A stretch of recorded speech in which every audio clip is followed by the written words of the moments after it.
that I get and the shit I'll probably do to get through or get by. I get fly, cause I'm Jeff Goldblum in my mind. Tell them hoes to fall in line. If you thought I fell off, bitch, I'm back like my spine. Hot as homemade pie, that's the pro rate, ma. I'm a pro, ain't I? Sniff it out like K9s. I'm a thief, it take time to be great on Bayside. I get blue like Kelly Parker. When I'm gone, I left a mark. Tell them fish I'm still a shark. I will embark on this journey till it's finished. In the midst of all this friction, I got vision on my P's like no limit. Like a mouse, now we clicking. I go out for the spinach, that's business.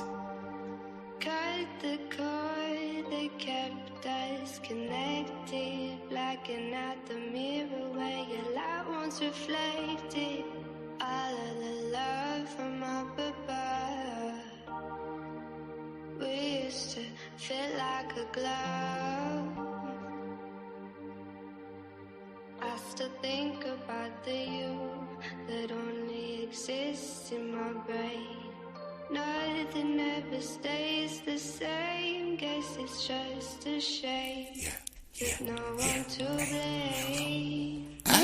Stop looking for somebody else to lay the blame. Without a wave of change, life stays the same. So when I pull up to your spot, I'm with a paradigm chick. Only used to have one and it's my paradigm ship. Calls for celebration, I cracked the hen. I took a hiatus, but I'm back again. A bunch of blue face hundreds, I've been stacking them. Cause in the game of life, I just have to win. So when I'm in go mode, I be ballin' insane. Tried to walk away, they was calling my name. My brothers from another, we are all in the game. Don't give a fuck about clout nor all of the fame. I'm trying to inspire, empower, build and progress at a steady rate. Move heavyweight like a Bowflex. The haters make me greater, they mad, I got them so stressed. Shock my style for a while now, I can show text. Screenshots as proof and receipts. You a certified clown, been a goof in the streets. Angel made the beat, but this my demon flow. Get a lot of love from people I don't even know. And when the situation's ugly like Dudley, we do right. Fuck propaganda, let's conquer and unite. The wait's over, take over, it's commencing. My money fully grown, yours like an infant. But that ain't no shade to you, it's just provision and protection, what you made to do. Being a man with a purpose, who you supposed to be. Living life as a loser, that's a joke to me. FN 509, stay close to me. If I pull it, I'ma spray like some potpourri. I don't wanna have to go there, so hopefully you don't try to have no beef or no smoke with me. Bro, everything I'm talking about, be backing it up. I'm back in the cuts, rapping the Dutch and macking a hut. She start to get aroused when I'm smacking her butt. Baby got stupid cheeks and she be clapping it up. I'ma enter through the front and hit the back of her guts. She a classy lady but be acting a slut. When we be kissing and cuddling, my bitch like to hug. Her box customized so it fit like a glove.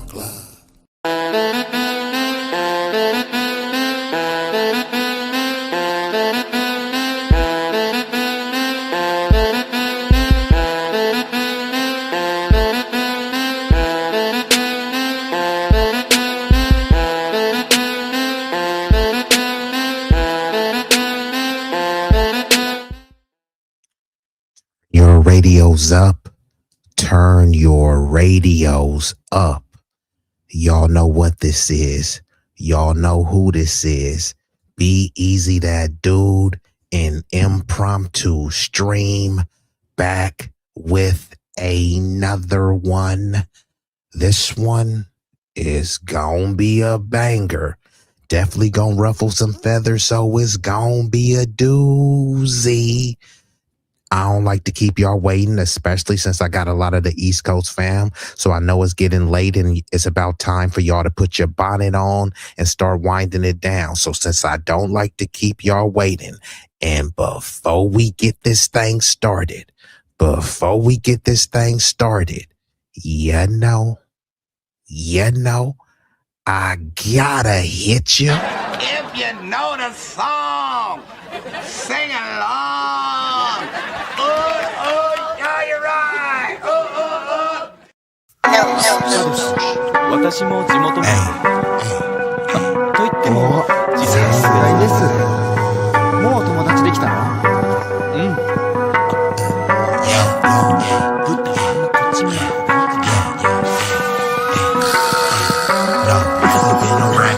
None of your competitors better catch up like 10 steps ahead. Look, this promethazine got me leaning like a cholo in the club. I'm 20 deep, I don't be riding solo. Pull some bad bitches, they vanilla and cocoa. They wanna take some photos when we kick it out in Soho. Chicks are showing tits and popping pussy for my promo. Told them like juvenile, baby moving for me slow-mo. Then I'm right back to the block, cause I keep getting moto. I be flipping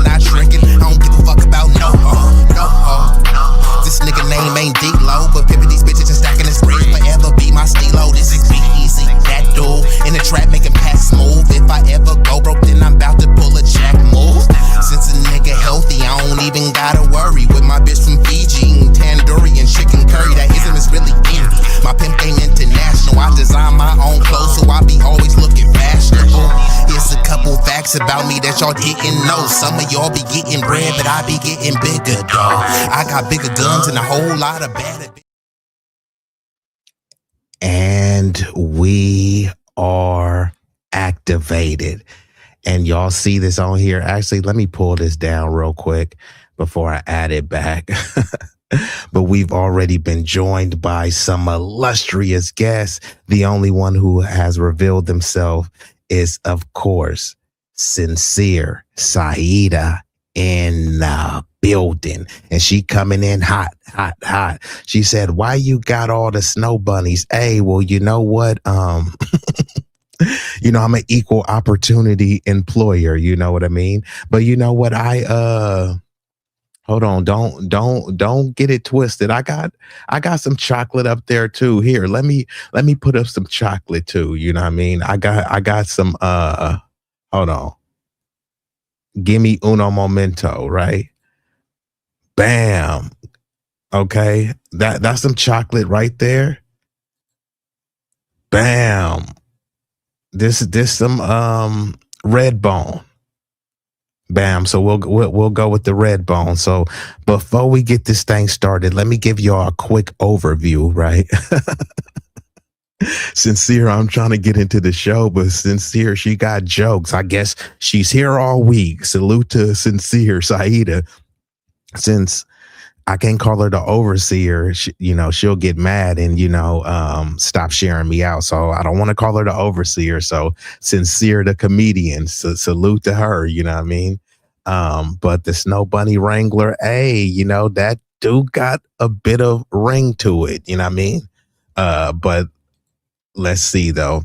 So already discussed, hold on, let me pull this down. Give me uno momento to pull this down. So I've already discussed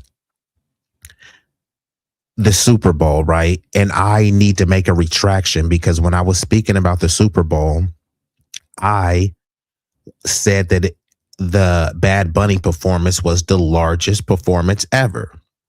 So when you type this in, Bad Bunny versus Kendrick Lamar views. Now, this is frivolous and I don't really care.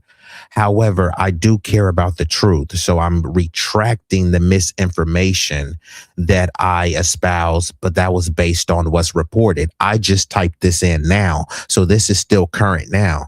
You see that there was almost 20,000 results, 19,800 to be exact.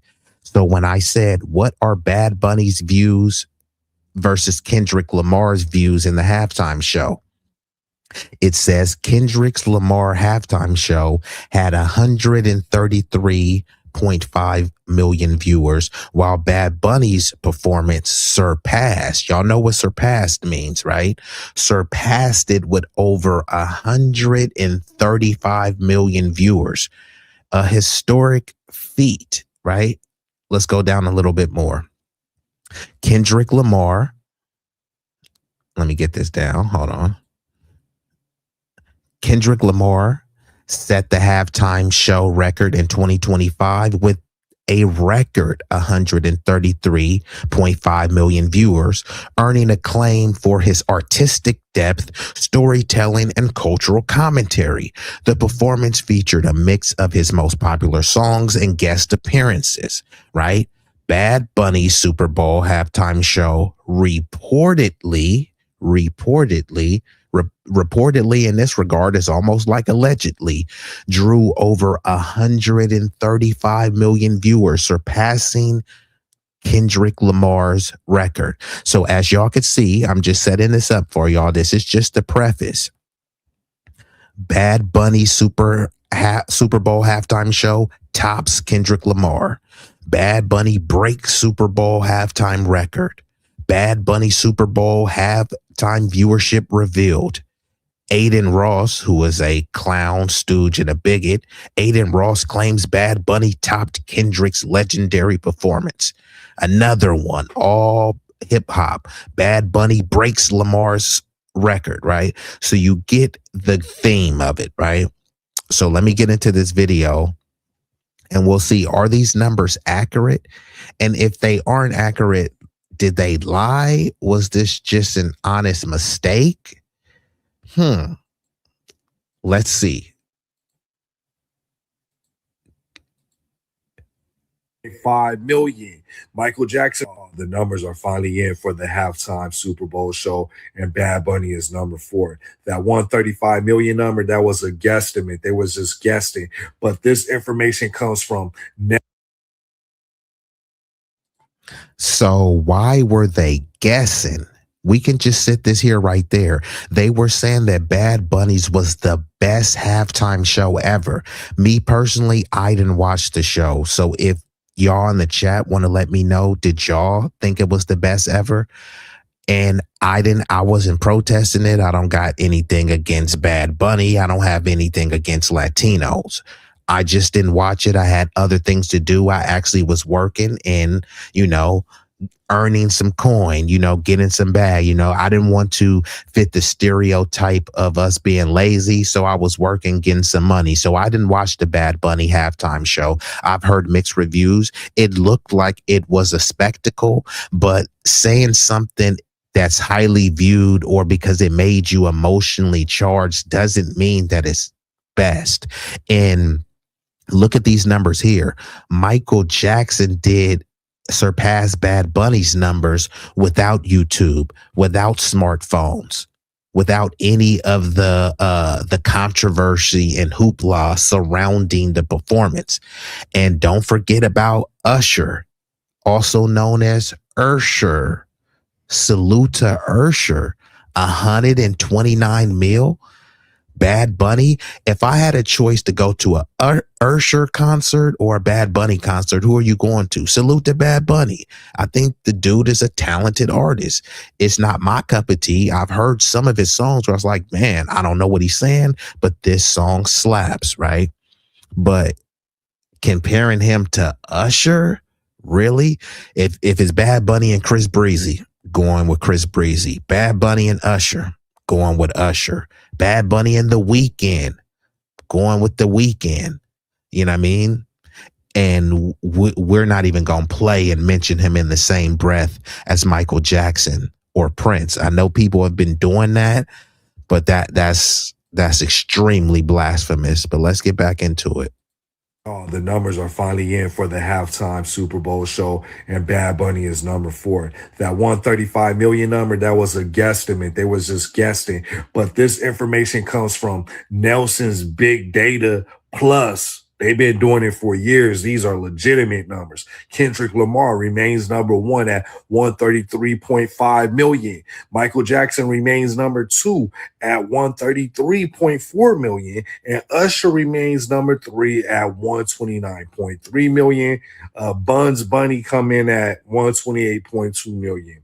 Number 4th place. They went on to calculate the numbers for Turning Point USA. Kid Rock, 5 million. 24 hours later, he was able to accumulate 19 million numbers, 19 million viewers. I say if Living Color rebooted their.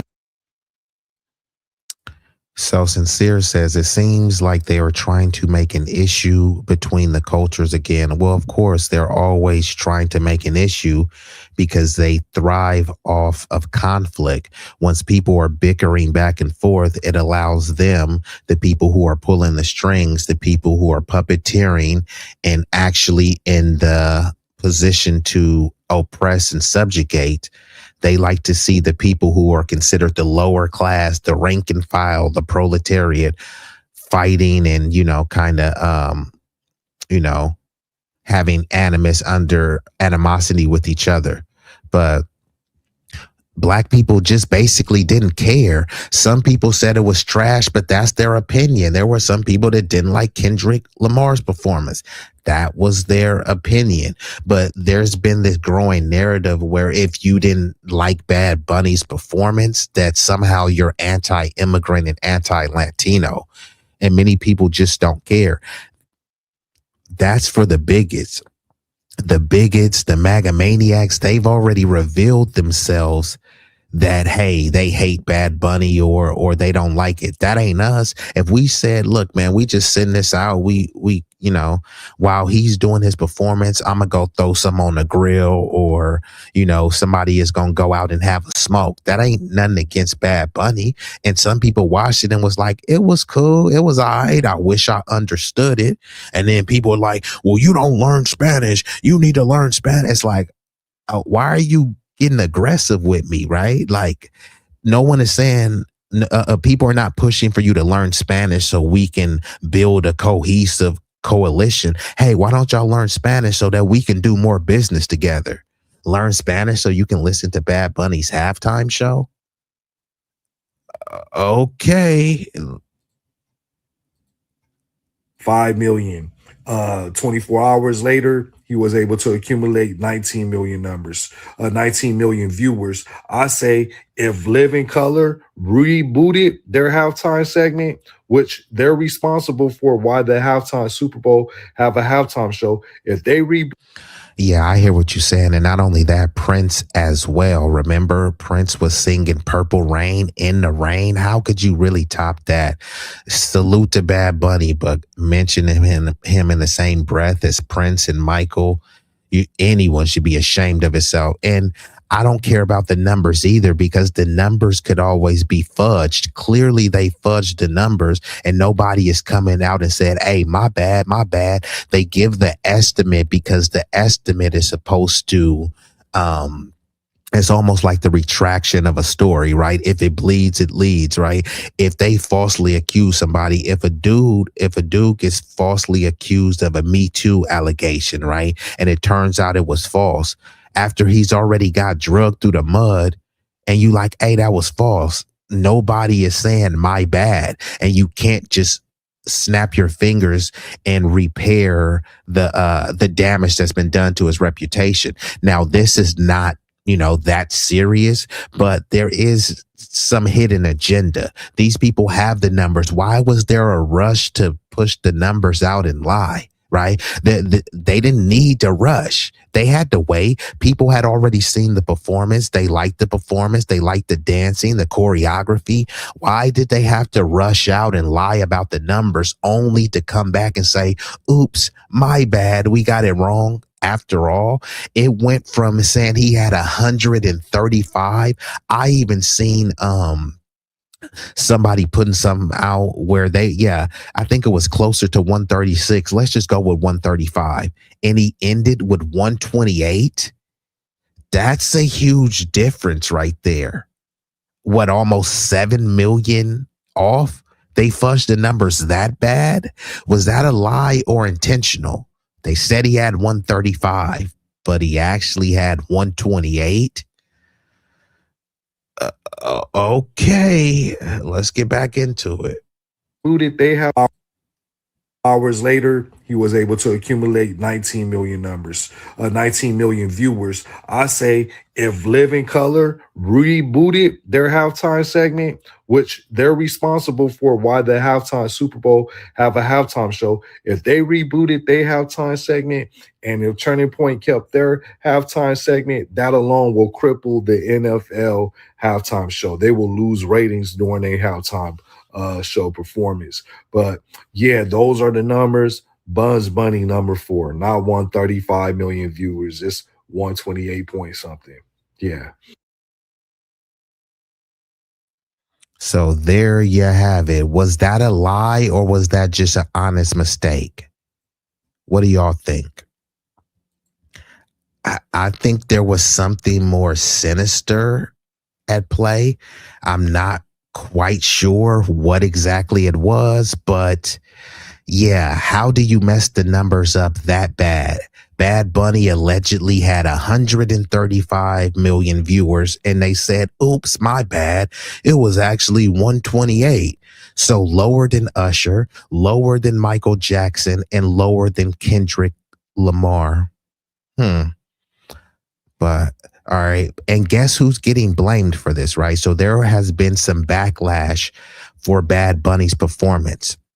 People were saying, look, we don't care if you were dancing. Some people were saying, Bad Bunny, you're a bad representation for Latinos and for masculinity because you're up there gyrating and kissing on men. Some people were saying, hey, this is an American spectacle. You need to speak English. So there were various people drooling at the mouth, foaming at the mouth with anger and vitriol.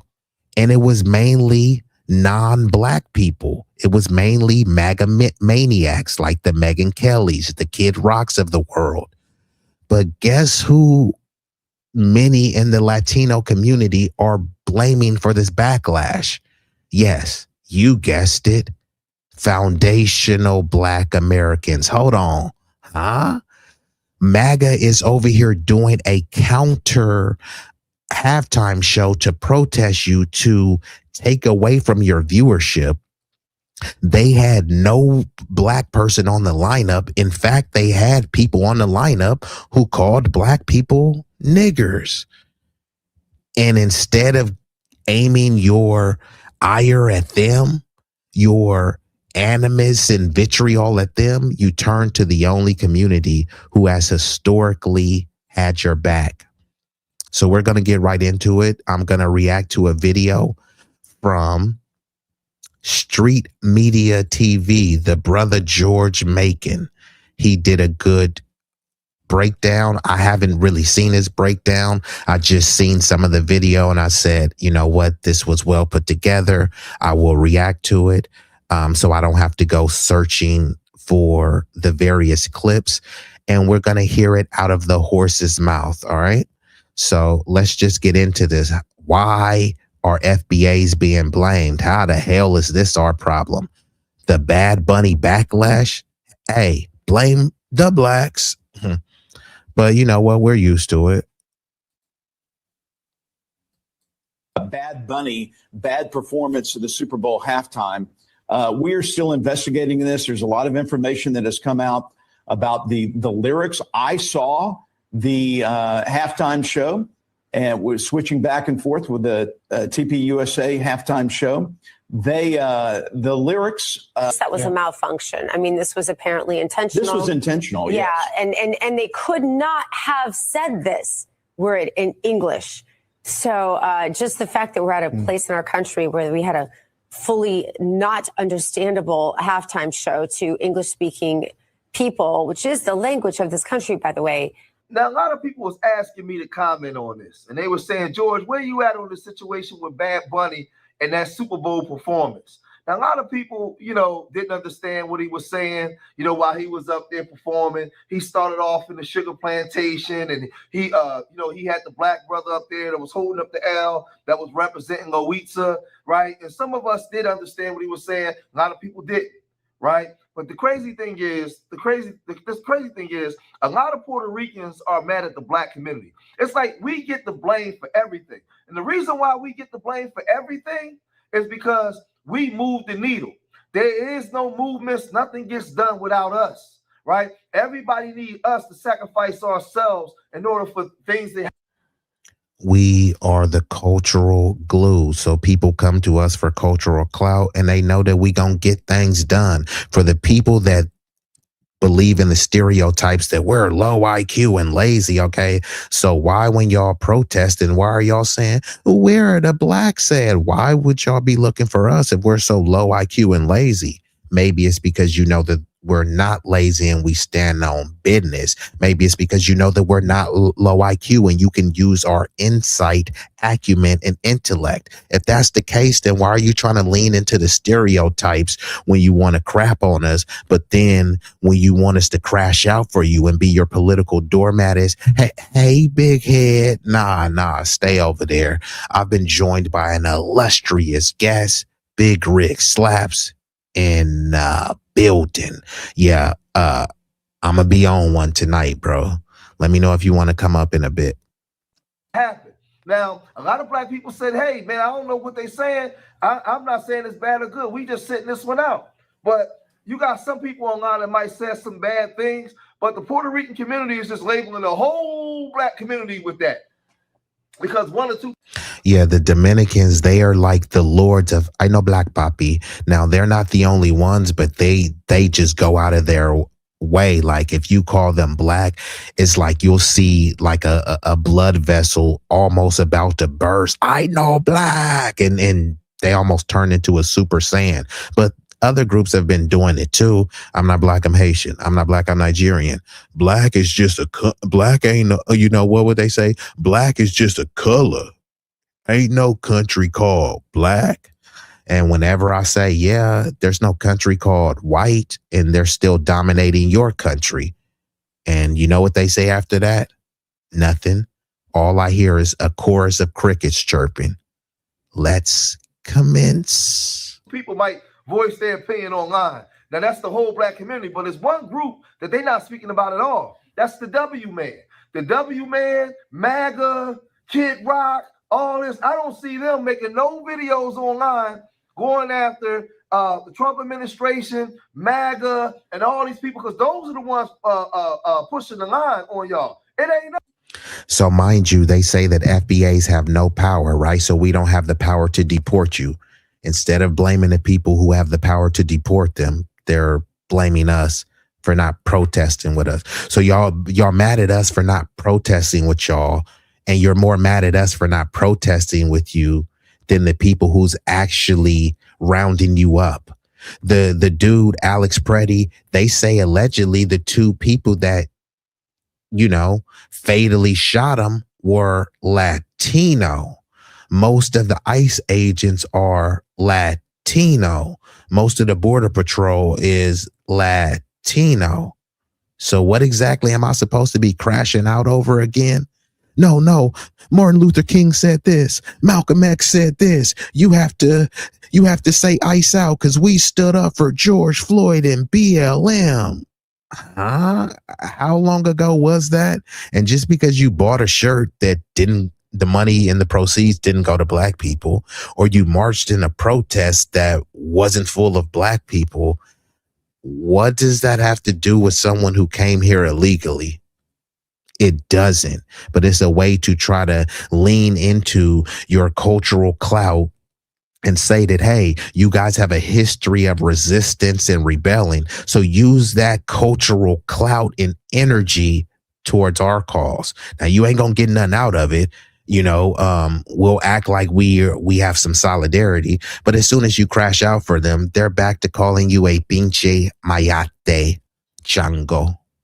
Us, right? Y'all out there, man, saying all kinds of things that you can say to come after us. When you got Kid Rock and them talking like this. What'd you think of Bad Bunny? I know you didn't see all of it, but you saw some clips. Like most people, I didn't understand any of it. I mean, I saw there's a lot of dancers and a lot of big to-do stuff. And, you know, he said he wanted to have a dance party. It looked like he had one. Not my cup of tea, but I don't fault that kid for, doing the Super Bowl. So Kevin says, and don't worry, guys, just to let y'all know, let me give this disclaimer. When I'm reacting to the videos, I do have to pause it, interject, rewind, fast forward to give commentary so that I don't get a copyright strike and I'm not just playing it all the way through. That makes it transformative. YouTube doesn't like you just playing people's videos and giving no commentary. Not only that, I like to engage and be interactive with the chat. So Kevin comes in and says Democrats want chaos until the midterms, hoping it will help the Democrats win the midterms and impeach Trump. And I would concur with this. There have been some Democrats who've actually said this as well, not as blatantly as you're putting this comment, but if you read between the lines, that's what they're saying. Right now, they keep saying ICE out, but they're not saying what they're going to do if they get back in power. They're saying that, hey, yeah, we're going to abolish ICE, but before they had ICE is a branch of the DHS, Homeland Security. So before that, they had INS. So they're saying they want to get ICE out as if they're going to stop deporting people. Okay, they say, fine, we won't have ICE. Instead of ICE, we'll just start using INS to deport people. So people are still being deported, but They just don't have an organization called ICE. So it's more, it would be more symbolic than anything. And a lot of these people were saying, y'all need to stop sloganizing. Why y'all saying defund the police? But suddenly they're saying defund ICE and abolish ICE. Don't abolish the police, just abolish ICE. ICE are the police. They're immigration police. Anything with enforcement on there, that means they're going to enforce the law, which means they're going to police you. Even IRS, they're giving IRS agents now. Oh, they're not law enforcement until you don't pay your taxes and they're at your house with a gun, right? And if you try to harm that IRS agent, they're going to treat it like you harmed a law enforcement officer. So yeah, so the Democrats, they don't have any solutions. All they want to do is let the Republicans run amok, because all the people in the wine caves and the Martha's Vineyard, they're not at risk of being deported, right? And they don't mind if a few people get deported, because compared to Obama's numbers, Trump is failing on deportations. So, you know what they say, you got to crack some eggs to make an omelet. So Democrats don't mind many of these the proverbial migrant heads, being cracked like the eggs to make the omelet, because they're going to revamp it and run it as a playbook for their new constituency. See, before it was, they would put it as this kooky theory that, no, we didn't open the border and flood it with these immigrants. No, it wasn't for a new voter block. But now they're already talking about a pathway to citizenship. That's not a deportation, which means they're going to work on some way to do amnesty. So they'll do a mass amnesty for what? 20 million people that's of a particular demographic that they favored. See, it's okay if you want to open the border, but let people come in equally. Instead, they limited, obviously, people that are considered melanated or negroid immigrants. Combined African and Caribbean immigrants were like, they barely made up 6% of the immigration. However, if you look at the Hispanic immigration, they made up closer to 75%. And Hispanic is super broad, right? It could be Brazilians, Venezuelans, Hondurans, Mexicans, and they all lump them up under this one big ethnic group to create a buffer class to say, hey, they're a larger group than the blacks, so we have to help them and we have to pander to them. And that's why you gotta keep hearing no one's illegal on stolen land. It wasn't stolen from Venezuelans. It wasn't stolen from Hondurans, because you alleged the land was stolen. So everyone from Latin America just gets to waltz in. But, this is what the Democrat playbook is, right? So this is why they're constantly pushing, this is a nation of immigrants. We're all immigrants. No, we're not. But, they're pushing that so that since we're all immigrants, you shouldn't matter if we let in another 10 million. But you're saying that the schools are failing here. Oh, we know the schools are failing. We know that, the teachers are, hard at work, right? The teachers got like 30 some odd kids in their classroom, and now they're going to interject a bunch of kids that you have to help them learn English. And since the teacher can't help them, they have to dole out money, resources for someone to teach them English, or to have them only teach the kids in that language, because this is America, a melting pot, and there's no official language, right? But who does that help specifically? It doesn't help the native population. It helps people immigrating here. It helps the Democrats because they want to have a new constituency. See, it's only the blacks complaining. Look how we treat these other people. They're not white and we treat them well. Yeah, because they're a buffer group and they can paint them as the model minority. But they tell the native blacks to pull yourself up by your bootstrap. And then all you got to do is look at in California. They're trying to give immigrants reparations because they said, we're not giving you niggers reparations. We enslaved you, redline, debt peonage, sharecropping, Jim Crow for hundreds of years, mass incarceration. You niggers don't deserve anything. But somehow immigrants do get reparations because they were too scared to go to work. because they came here illegally and now they have a bunch of kids and you don't want to separate families. So somehow that's the same as Jim Crow. You know what I mean? So this is what the Democrats are pushing and endorsing, but both parties support it because the Republicans don't like us as well. And they'll just have a new demographic to demonize while they're still taking advantage of them, right? Trump saying they're bringing drugs, they're bringing crime. And then you go to Mar-a-Lago, he didn't hire a bunch of Americans. He hires people that he would consider illegal or undocumented while railing against them, saying we need 600,000 Chinese kids, students, because Americans are too stupid. He's not talking about making Americans not stupid. He said, no, we need to tear down the Department of Education. Okay, fine, you tore it down. What's going to be in place of it? Oh, nothing. Americans are too stupid, so we're just going to get the students from China. Elon Musk, the same way. We need more white babies. And then he hires people that look like Vivek Ramaswamy and Dinesh D'Souza because he said Americans are too stupid. So we have to hire H-1B visas. Both parties support this for different reasons. And they just use it as a political football, you know what I mean? But, you know, let's get back into the video. Community is just labeling the whole black community with that because one or two people might voice their opinion online. Now that's the whole black community, but there's one group that they're not speaking about at all. That's the W man. The W man, MAGA, Kid Rock, all this. I don't see them making no videos online going after the Trump administration, MAGA, and all these people because those are the ones pushing the line on y'all. It ain't us.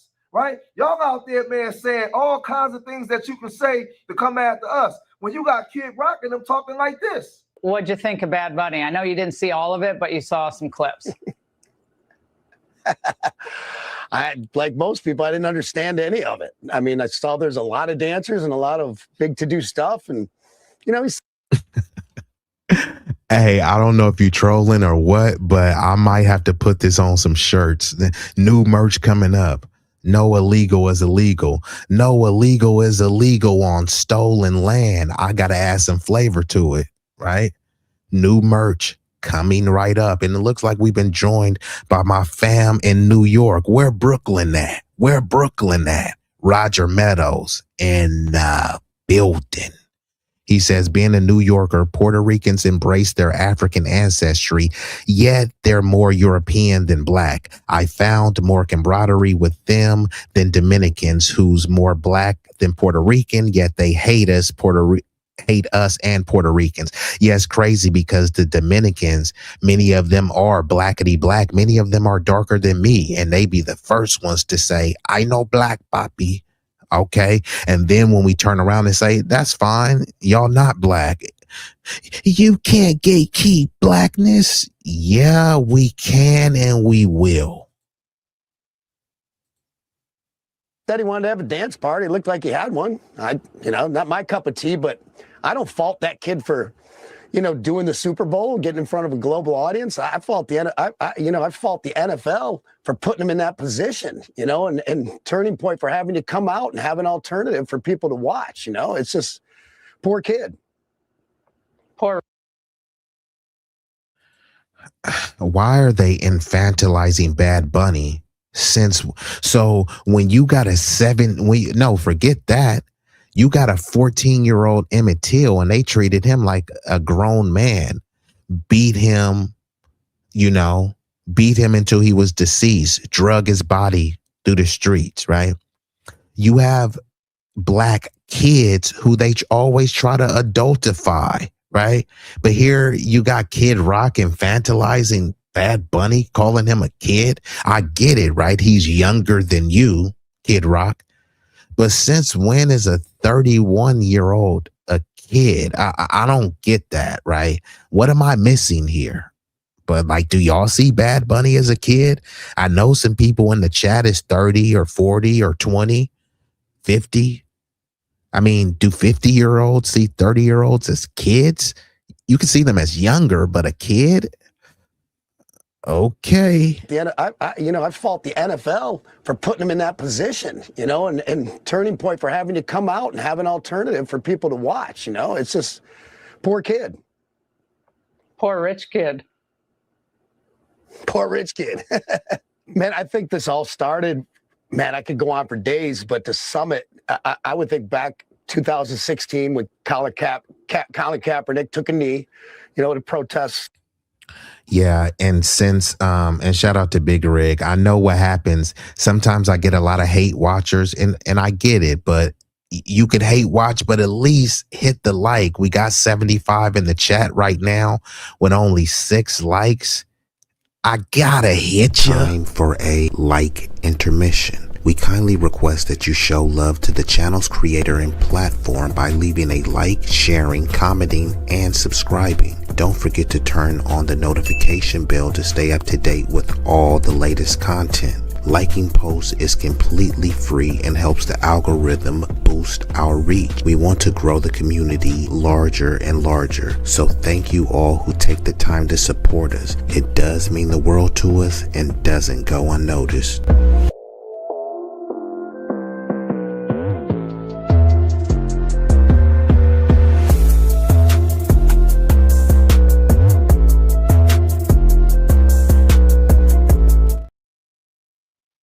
Okay, so I hit y'all with a like intermission. It won't cost you a fee. The likes are free, right? So yeah, let's get back into the video. I think it was racial injustice and police brutality and everything that, we got a lot of people's panties in a bunch, self-included. I did not agree with him, but nonetheless, he's got the right to speak his mind, do his thing. And Roger Goodell really had a real problem on his hand back then. And I think he was like, how do I get out of this and, keep making the tens upon millions of dollars a year that I make, in a predominantly male black league. So he goes like, well, maybe Jay-Z will do it, which nothing against Jay-Z. I respect him for his hustle and, his music. But it seems like there's a little bit of a DEI hire there going on, to kind of like, black guys love Jay-Z. And of course, I'm not that ignorant. I know a lot of us love Jay-Z, not just black guys, but in the league. Here we go again. This is literally about Bad Bunny, but who do they blame? You guessed it. Why the hell is he talking about Jay-Z? As if Jay-Z is just calling all the shots, right? He said Jay-Z is a DEI hire because, yeah, man, like during all the whole Black Lives Matter and the Colin Kaepernick thing. So Jay-Z is a DEI hire. Let's see right now. We're going to see, we're going to do this in real time. And I'm going to tell y'all how many records has Jay-Z sold, right? Jay-Z has sold over 140 million records worldwide. Do y'all think that was all black people buying it? What do y'all like to say? Black people are broke, ghetto. They bootleg everything, right? They ain't gonna buy no CDs. They just gonna burn it, right? And use the old school stuff. Remember what? Napster, Kazaa, and all that stuff like that. BitTorrent and Pirate Bay, right? So out of these 140 million records sold, we could assume that it was mostly non-black people supporting Jay-Z financially, culturally, and influentially, Of course, it was black people who uplifted him, right? But financially, it's a lot of people that look like Kid Rock who supporting Jay-Z. So when he says he's a DEI hire for the blacks, how? You go to these concerts. If you go to a Jay-Z concert, do you think you're going to see mostly black people or mostly people that look like Kid Rock? You go to a Travis Scott, a Drake, a Kendrick Lamar show. Are you going to see mostly black people or not? So if you're not going to see mostly black people at the concerts and consuming the music, then who is it really for? So he's trying to frame it, oh yeah, man, the league is predominantly black. So Roger Goodell hired Jay-Z as a DEI hire to pander to what, the blacks? How? You already saw what they did to Shedeur Sanders. The NFL owners don't pander to blacks. So this is just some incoherent, blathering, bigoted bozo babble from a washed up, pathetic dude in Skid Kid Flop. Let's rewind that back though. Like, what the hell is this dude talking about? Jay-Z was a DEI hire. Isn't Kid Rock a DEI? Toady? Rhodey? The only reason why Trump is bringing him around because he's not just a butt kisser. He's a crack licker. He spreads the cheeks. He licks up and down and all around. That's the only reason why he's around Trump, because he kisses the butt, licks the crack, and after he licks the crack, he licks the boot. That's what Kid Flop is around for. But here he is railing against Jay-Z. Jay-Z is a mascot. That's all he is. But he's a mascot with, some sort of power that he has to check in. So how much power does he really have? He has to answer to someone. Instead of getting mad at the people that Jay-Z answers to, here, let's get mad at the puppet. They say cut off the head of the snake, right? Not just wag your finger at the tail. Kid Flop, this is pathetic. But it seems like there's a little bit of a DEI hire there going on, to kind of black guys love Jay-Z. And of course, I'm not that ignorant. I know a lot of us love Jay-Z, not just black guys. But in the league where he had this problem, it seemed like, we'll bring him in. And so, Jay-Z's not going to take that position of power and that money. So, then they convened in a not-for-profit league until, they quietly got rid of. What position of power does Jay-Z really have? He gets to pick the halftime show. Like, that's not really power. All he's doing is just making a suggestion. Oh, I think it'd be nice if we have this person. Oh, I think it'd be nice if we have this person. He doesn't get the final say. So if he doesn't get the final say, it's not his decision. So why are we trying to pretend like he is? He has just this, disproportionate power. That's not the case. The same thing that they did when they were trying to frame him as an owner of the Jets. And then you looked and it's like, this dude didn't even own 1% of the Nets is what I meant, right? He didn't even own 1%, but they were making it seem as if he was a majority owner, using him as the mascot to bring in cultural relevance.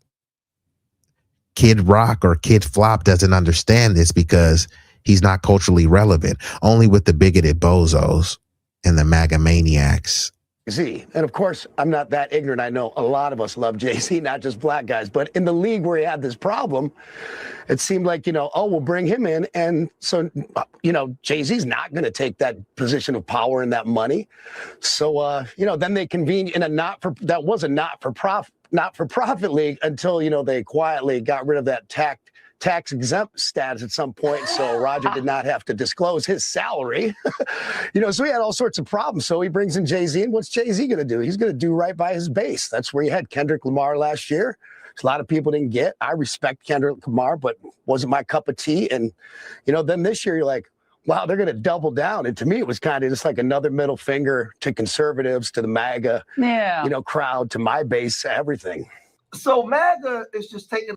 So look like we have some MAGA maniacs and meat writers in the chat. I present to you Exhibit A, Redneck. Go back online and subject matter shows he is talking about Roger. This is a race baiter. Are you saying that Kid Rock is a race baiter? Because clearly he is. Why is he bringing up black people? I thought this was a colorblind society, right? And we don't see color. So yeah, why is Kid Rock bringing up black people? Why is he bringing up Jay-Z in reference to his race and calling him a DEI hire based on his race? That's more race baiting than anything. The crap all over Puerto Ricans, all over Jay-Z and everybody else in FBA. We just on the sideline like, listen, we already know this is what they do. Now, Kid Rock is a joke. Kid Rock is a hypocrite. He came up and made his bones off of black people through the black community coming out of Detroit. Man, then he flipped the rock. Right? So nobody takes Kid Rock serious. But the Puerto Ricans, y'all mad at the black community. right? Why are we up like y'all at 1 minute, y'all don't want to be. And let me clarify this. Kid Rock is not from Detroit. Kid Rock is from a place called Romeo, Michigan. Romeo, Michigan. He established himself on the Detroit rap scene because Detroit is a historically foundational Black American city, right? We went over here. He came over here as a yo white dude, right? And we weren't, you know, they didn't just reject him. That's like, you know, bro ain't our cup of tea, but you know what? We're all inclusive. We invite others to the cookout. So he was invited to the cookout, and then he leaves the cookout and starts disparaging us and hanging around with people that calls us nigger, right? But you were just at the nigger cookout, right?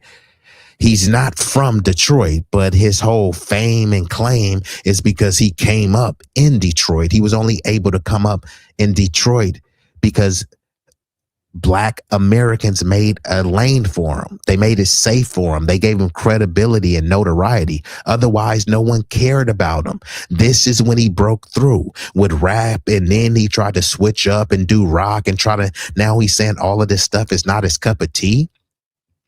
Kid Rock wasn't the Black people's in Detroit cup of tea. Nobody cared about Kid Rock. You're a dude from Romeo, Michigan. Like, has anyone ever even heard of that place? So yeah, Kid Rock is a phony.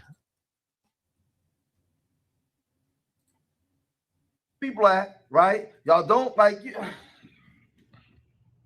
Like, this stuff is a joke, man. This stuff is a joke, especially the new Puerto Ricans. The old school Puerto Ricans was cool. Like, we all lived in the same community together, and I get it. Now, offline is still the same way. Black, if here in Philly, New York, Blacks and Puerto Ricans get along.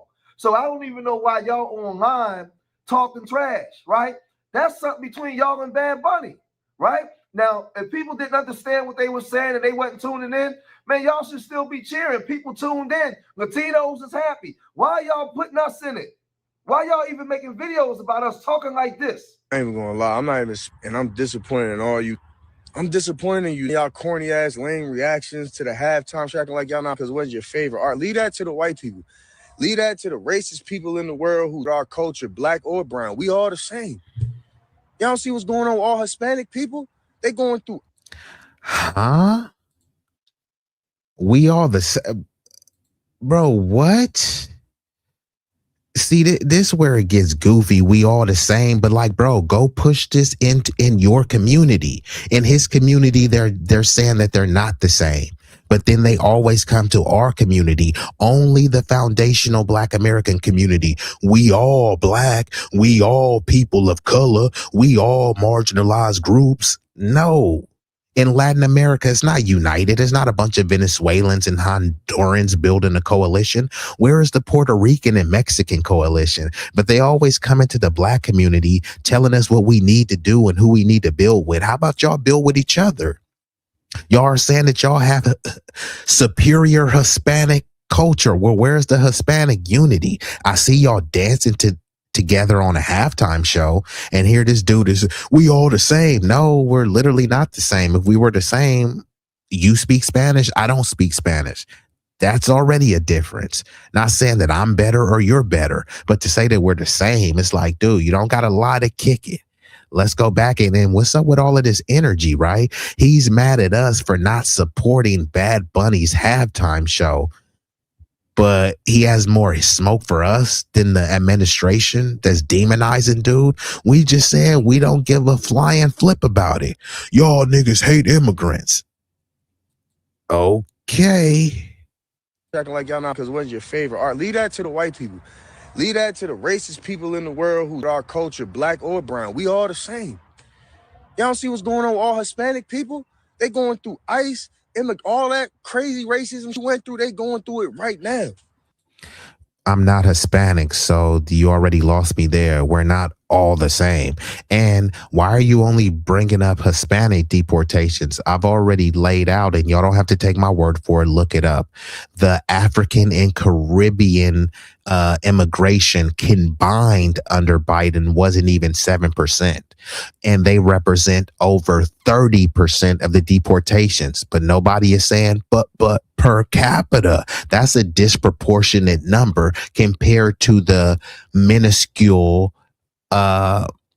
demographic size, right? But why, when they talk about deportations, why are they only saying, look how they're treating Latinos? They're not only deporting Latinos. Why aren't you talking about the African Caribbean people who are being deported at a disproportionately higher rate than them?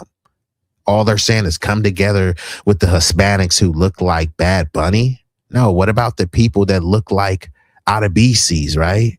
So yeah, bro, all this is just to go get the FBAs to crash out for Hispanics who's going to come over here and say, I know black, you're lazy. You know, you didn't work hard enough.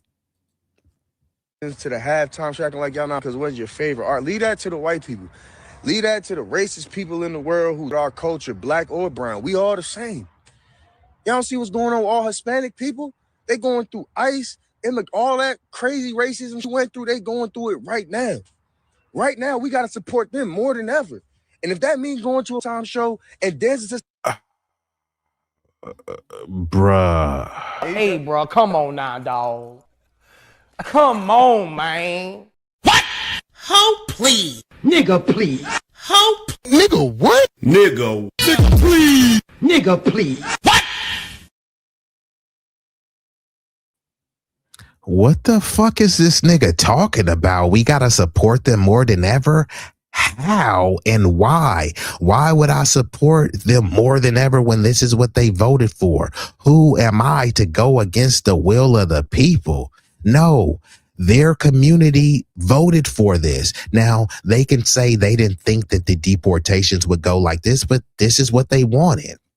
If you look at the polling, whether you believe it or not, many people are saying that they still support deportations. They just want it done in a cuter, cuddlier, more sanitized manner, because there wasn't this much outrage under Obama. Yeah, they did coin terms like the deporter in chief for the massive amount of peoples that he deported, but there weren't these protests, these no kings and the ice out and things like that. So yeah, bro, this tis the season to hold your own nuts. We've already crashed out for a bunch of people, and realistically, we don't mind crashing out again. I mean, we invented the term crash out. We are the epitome of crash out. This is why people make a stereotypical trope that you have low impulse control. Yeah, that means we're prone to crash out, right? So we don't have an issue being out there, but what are we going out there for?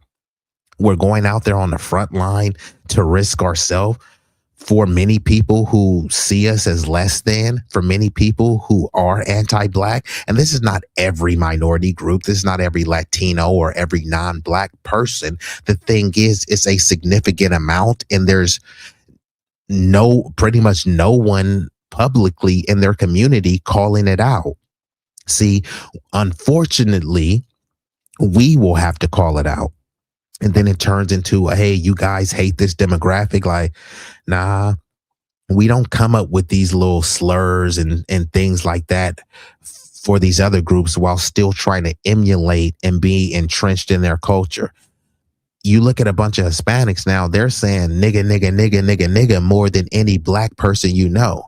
We all the same. So why are you calling me pinche mayate? I don't have terms like that for you. And all the terms that are the slurs, we didn't come up with them.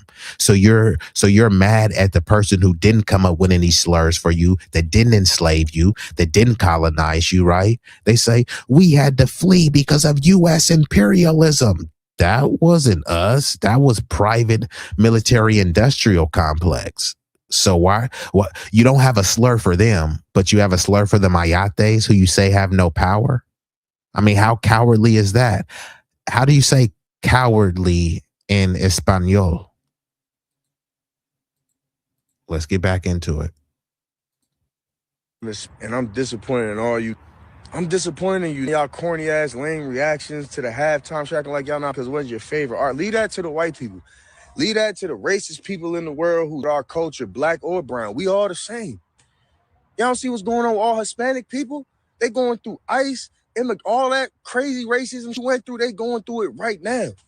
Right now, we got to support them more than ever. And if that means going to a time show and dancing to some lyrics, then do it. But don't be corny acting like you ain't me. I have time show, and y'all need to do better as a culture and as a people. Y'all want people to help us, but we don't want to help everybody else. And they support us too. Do better. I am very disappointed in the black community today. I'm not going to lie, and I'm more disappointed in the black community today than I am with the whites, because at least the whites are predictable. You know what I'm saying? Like they're behaving the way that they're supposed to behave. Typical, racist. Bro, you are white. Like, what are you talking about? What race is this dude? He's Latino. Yeah, there's no race called Latino. So what race is this dude again? Oh, maybe he's Asian. I'll assume that. Maybe he's Asian. Why you ain't talking to your Asian community? Maybe he's not Asian. So if he's not Asian and he's not black, what race is he? He's Hispanic. There's no race called Hispanic.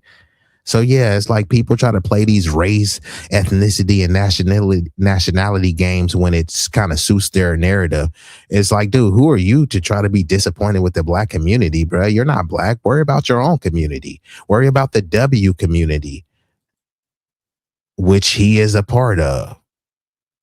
He's not no Afro-Latino. So like, what race is he? Black community today. I'm not gonna lie, and I'm more disappointed in the black community today than I am with the whites, because at least the whites are predictable. You know what I'm saying? Like they're behaving the way that they're supposed to behave. Typical, racist, hateful, for no reason. That's them.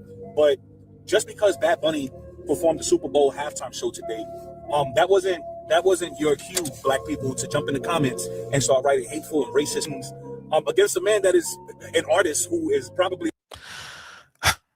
Can someone cue the tiny violin? What racist things were people writing? And how do you know they for sure were black people? And how do you know that they were FBA? We ain't just doing this global flat blackness.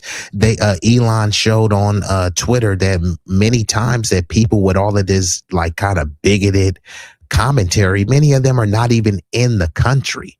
So, and let's just say he saw 100 bigoted comments from black people.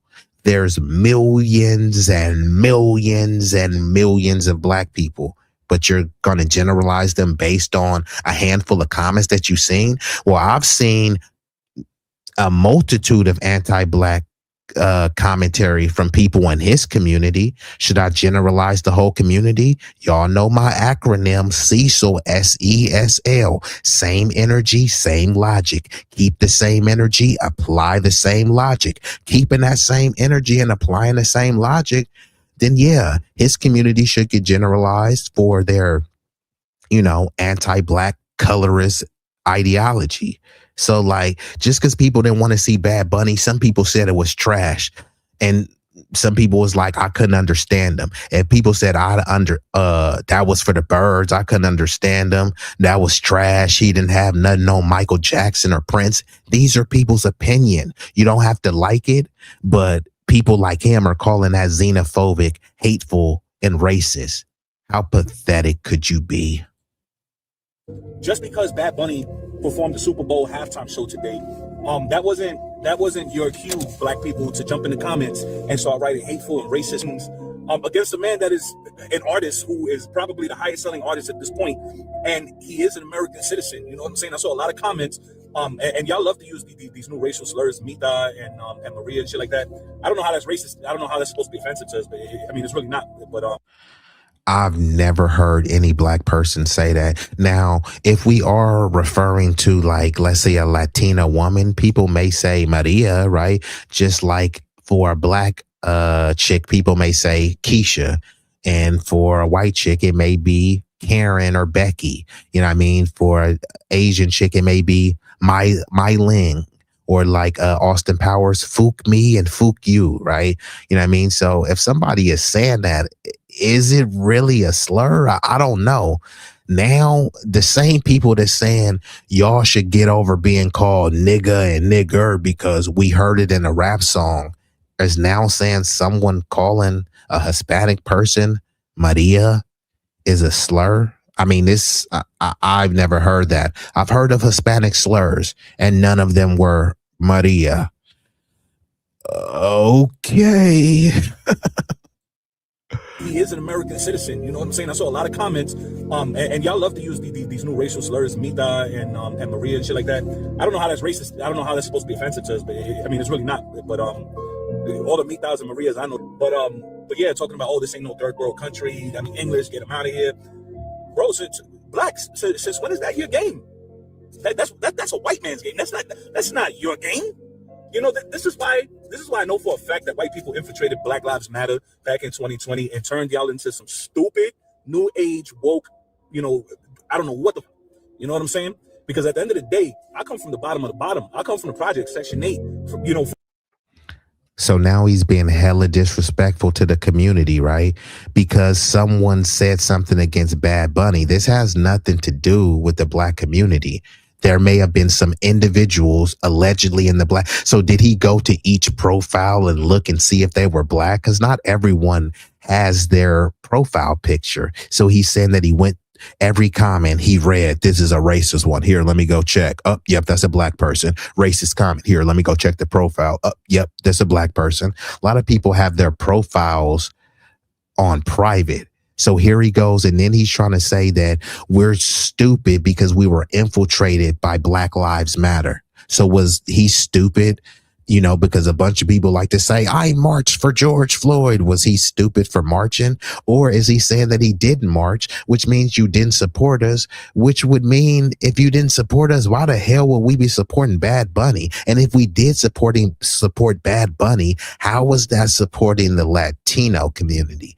It's almost like a bunch of Latinos, they like to say, I supported the black community because I'm the biggest fan of rap. And you know how much rap music I bought? You bought rap music because you love to listen to it and you love to cosplay and tether on to the culture. That's why you bought the music. You didn't say, I love black people so much. These are mi hermanos, and that's why I'm buying this black rap. Y'all went and tried to make y'all own rap and said, y'all want to do this Chicano rap because y'all brought the rap over to us. And we was like, hey, y'all can rap. It's just, that shit is whack, but salute to y'all, mi amigo. And then many of y'all got salty and start trying to do your own thing. And then they get pissed if they don't get the recognition in our culture that they believe that they should have. But if you go to any other people's culture, yeah, they're not just kind of like groveling and bending the knee to you. They'll accept you as a guest. But these people want to come in and not be a guest and say, no, man, I should have the same privileges as you in your house. It's like, bro, this isn't your house. You know what I mean? But yeah, he's trying to say that we're stupid and we're brainwashed. So we're that fickle and that gullible and naive that some whites could overtake BLM and brainwash us into hating on Bad Bunny in the comments of a social media post. Like, what is this goofball even talking about? And you know what? Hey, it's appropriate. Hey, bruh, I gotta hit you. You know what, nigga? You acting like a little bitch right now. You acting like a little bitch right now, nigga. Man, fuck that. I ain't letting that shit ride.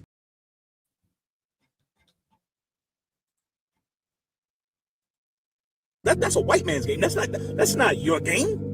You know, he is an American citizen. You know what I'm saying? I saw a lot of comments, and y'all love to use these new racial slurs, Mita and Maria and shit like that. I don't know how that's racist. I don't know how that's supposed to be offensive to us, but I mean, it's really not. But all the Mitas and Marias I know. But yeah, talking about, oh, this ain't no third world country. I mean, English, get them out of here, bro. Blacks, since when is that your game? That's a white man's game. That's not your game. You know, this is why I know for a fact that white people infiltrated Black Lives Matter back in 2020 and turned y'all into some stupid new age woke, you know, I don't know what you know what I'm saying? Because at the end of the day, I come from the bottom of the bottom. I come from the project, Section 8, from the dirt, bro. What does that have to do with anything? I got it out the mud. Yo. Like, no one cares. Then why is he saying stupid and woke? That doesn't even make sense. It's an oxymoron.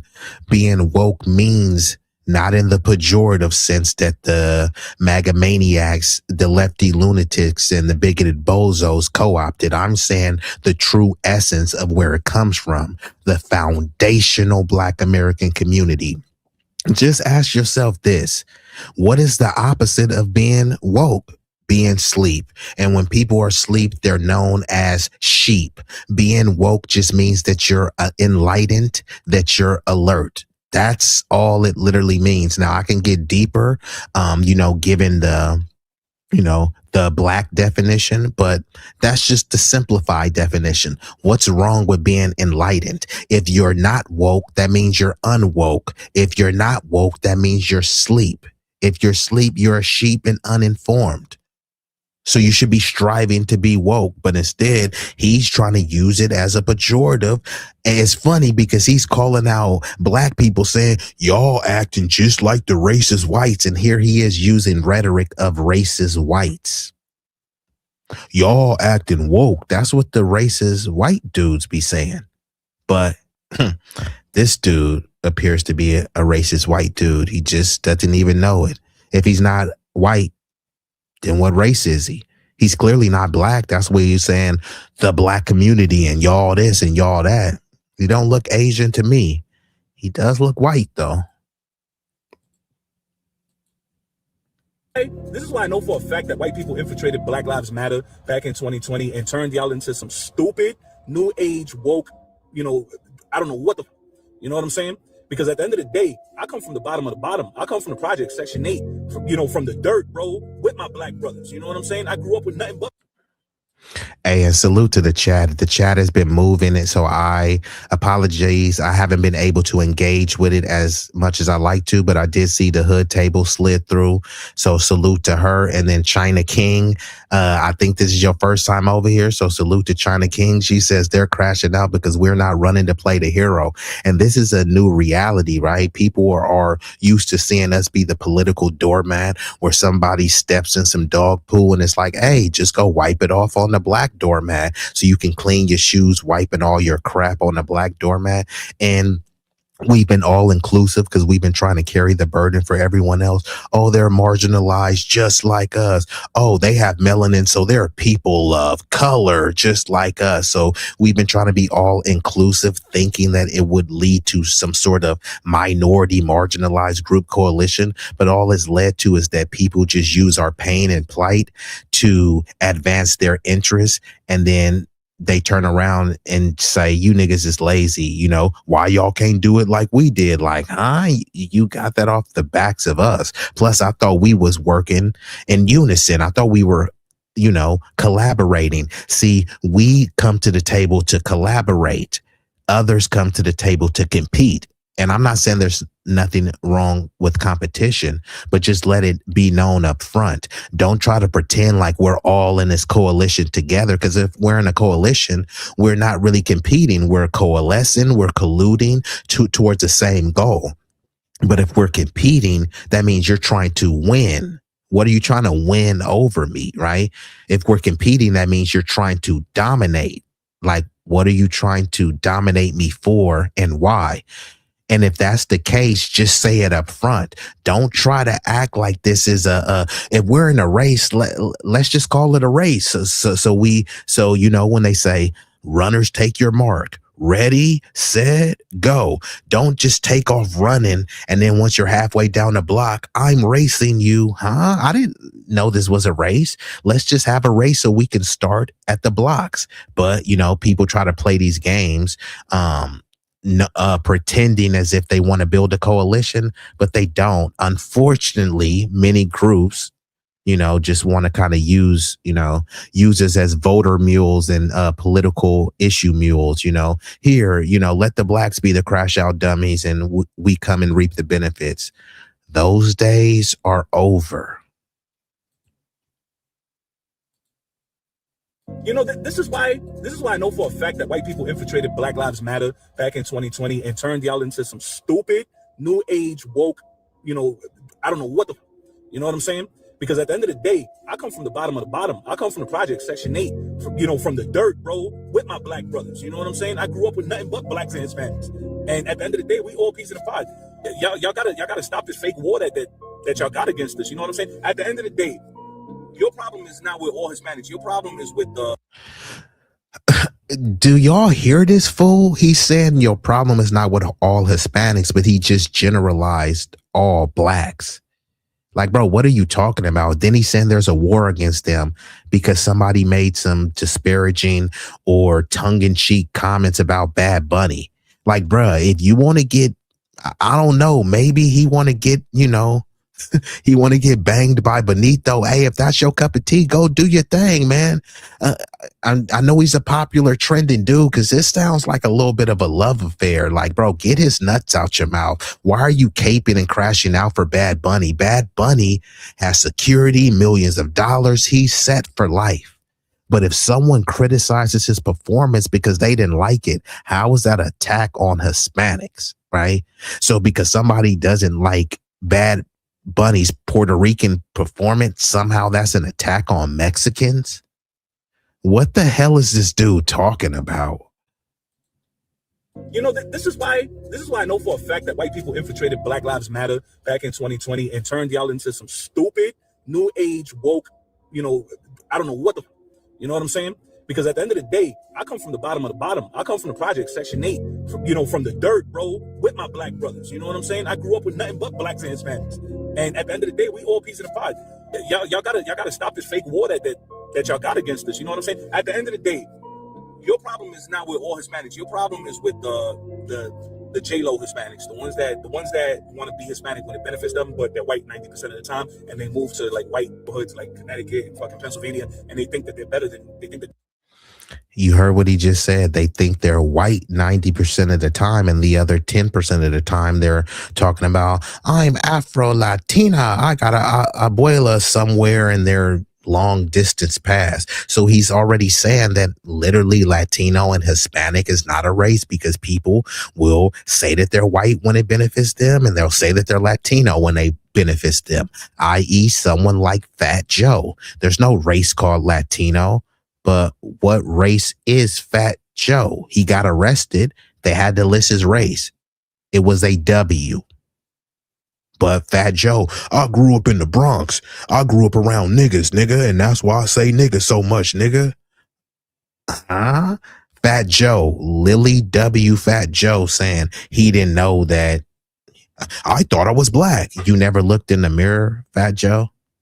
Like, okay, bruh. There was never any documentation. When they had documentation, you have to check a box, Fat Joe. There's a box you have to check. And you didn't check the black one.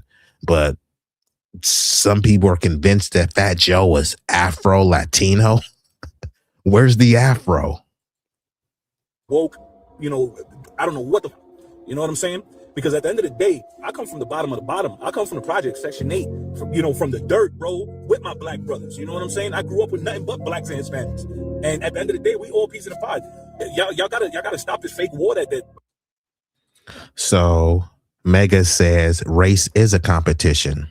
I concur, right? What do you do in a race? You try to compete, you try to win. Now, you could get in a race and say, hey, let's all run the same speed and we'll cross the finish line at the same time and we'll all be winners. In a perfect utopia, that's what it would be, how it could be, and how some would say how it should be.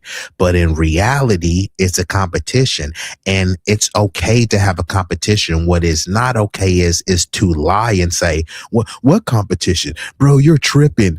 Like, you're delusional. There's no competition. And then behind the scenes, you're working to dominate someone because you're competing with them. That's a bit cowardly. If we're competing, then let's compete straight up. Don't say, hey, bro, do you want to fight me? No, bro, we're cool. I do not want to fight you. Okay, I'm gonna walk home. And then you snake me from behind. You hit me with a brick from behind. Hey, I thought we didn't have no beef. Because if we did, I would have never turned around. I just would have, took off on you. But You know, they say there's no honor among thieves, or like the professor, Black Truth, says, there's no honor among sleaze. Many people come to dominate the Black community while extracting resources and pretending, hey, we're just the model minority, or we're just marginalized just like you. We're not here to compete with you. We love you. You know, they love us so much as they believe that we're in a disenfranchised, dysfunctional state of being. But if we say, hey, you know what? We want to be enfranchised, and instead of dysfunctional, just fully functional and rational, right? That will, you know, upset the apple cart. So if people were really our allies, you know, wouldn't they be striving towards that? If someone had superior culture, wouldn't they say, hey, look, here's my superior culture. Here's how your culture could be superior. Instead, they wag their fingers and say, your culture is bad, mine's is superior, right? I mean, I don't know. How is that an ally? Remind me again. That y'all got against us. You know what I'm saying? At the end of the day, your problem is not with all Hispanics. Your problem is with the J-Lo Hispanics, the ones that want to be Hispanic when it benefits them, but they're white 90% of the time, and they move to like white hoods like Connecticut and fucking Pennsylvania, and they think that they're better than us. Listen, at the end of the day, all women's hair is better, but y'all got the bigger dicks. What we don't have, you have. What y'all don't have, we have. But we all brothers and sisters at the end of the day. And y'all really shouldn't be hating because Kendrick Lamar and Usher, Beyonce, Death Row, all these Black superstars, multi-platinum billionaires, Rihanna, have played the Super Bowl halftime show. And when you see a Puerto Rican nigga jump on the comments talking about, performing at the Super Bowl, y'all really need to stop with the hateful shit that the culture has been infiltrated. Seriously. And it's designed to keep us fighting. A Puerto Rican nigga? Huh?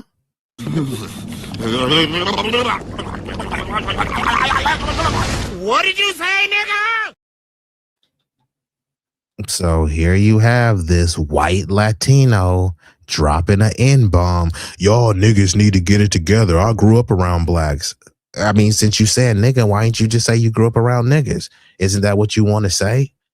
It's like, stay in your lane, bruh. Like if he said this around me, would have had to give him some sweet chin music. Not because I have low impulse control. It's just like you disrespect the entire lineage, generalize us, and then say, we supposed to be brothers, nigga. Huh? So actually, I gotta hit him. It's so disrespectful for you to say something like that. Listen, at the end of the day, all women's hair is better, but y'all got the bigger dicks. What we don't have, you have. What y'all don't have, we have. But we. Huh? What did I just hear? Hold on. Let me rewind that back. What did he say? Why is he talking about other niggas' dicks? Well, that's that white side coming out, right? Just like how whites came up with the term BBC. He's from that lineage. He should have said, y'all got the bigger BBC. What did he say? Hoods like Connecticut and fucking Pennsylvania, and they think that they're better than us. Listen, at the end of the day, all women's hair is better, but y'all got the bigger dicks. What we don't have, you. Huh? Our women's hair is better, but y'all got the bigger. With that freaky ass shit, nigga. You's a freaky ass nigga. Fuck you mean? Get your freaky ass on. You know you freak. With that freaky ass shit, nigga. You's a freaky ass nigga. Fuck you mean? Get your freaky ass on. You know you freak. Why is he worried about niggas' dicks? That kind of. All right, bro. I'm gonna just let it play. That kind of threw me off. This kind of sounded sassy and zesty. Our women's hair is better, and y'all got the big old juicy dick. Like, huh? Like, bro, what? Bro, I gotta hit him. And I quote, you know your damn role and shut your damn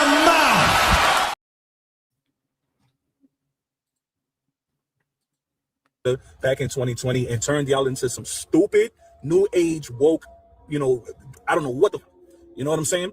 Because at the end of the day, I come from the bottom of the bottom. I come from the project, Section 8, from the dirt, bro, with my black brothers. You know what I'm saying? I grew up with nothing but blacks and Hispanics.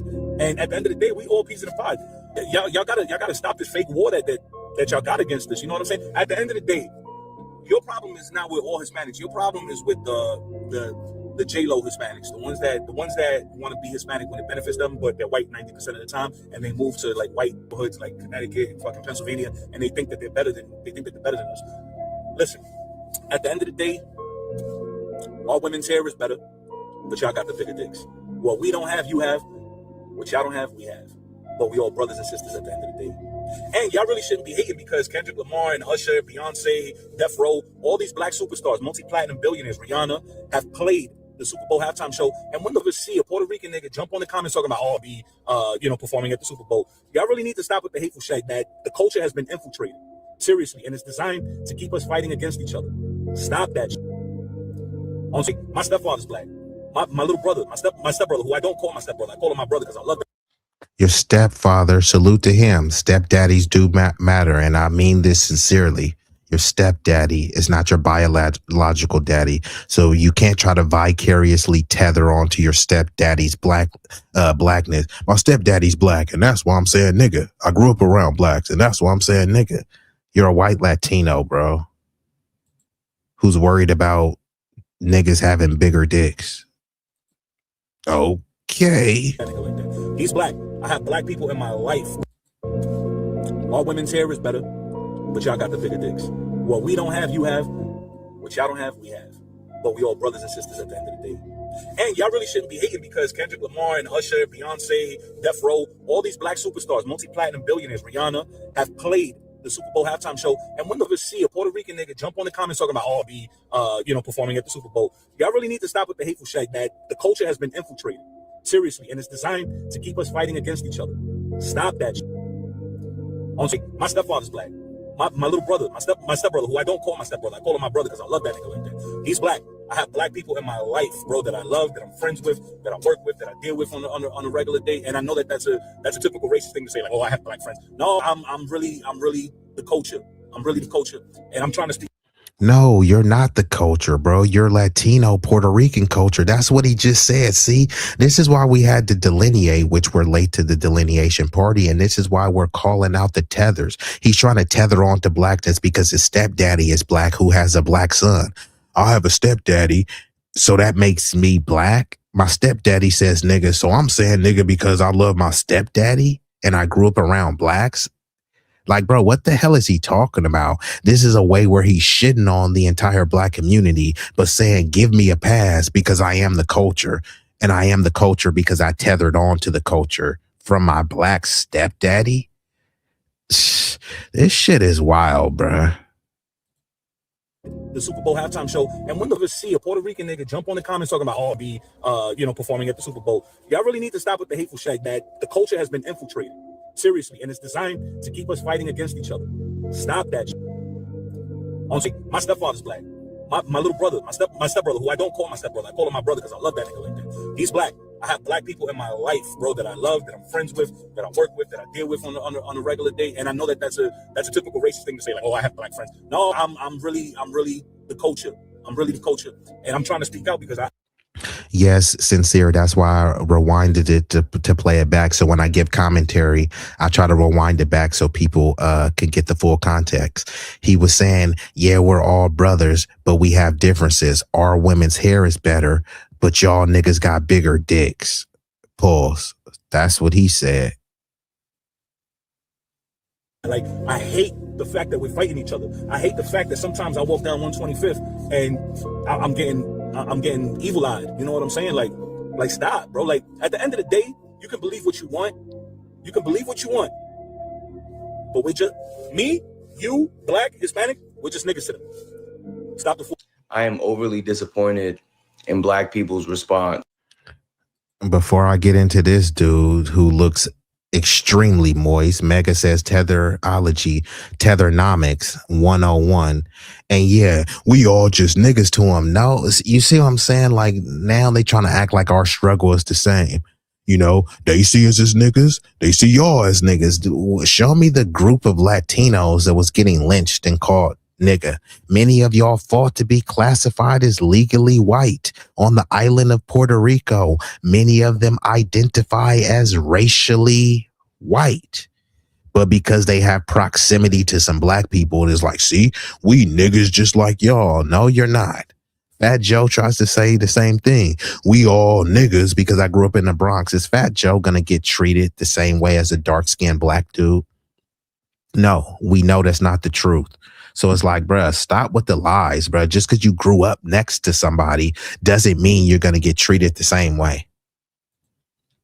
But let's see what this little moist moron has to say. To the Super Bowl. And I'm so disappointed at how black people are responding, given that we needed moments like those. We understand what needing a moment and having a moment feels like. So when another minority community... Nigga, what the fuck are you talking about? A moment like what? A Super Bowl performance? We had the moment and Michael Jackson did it.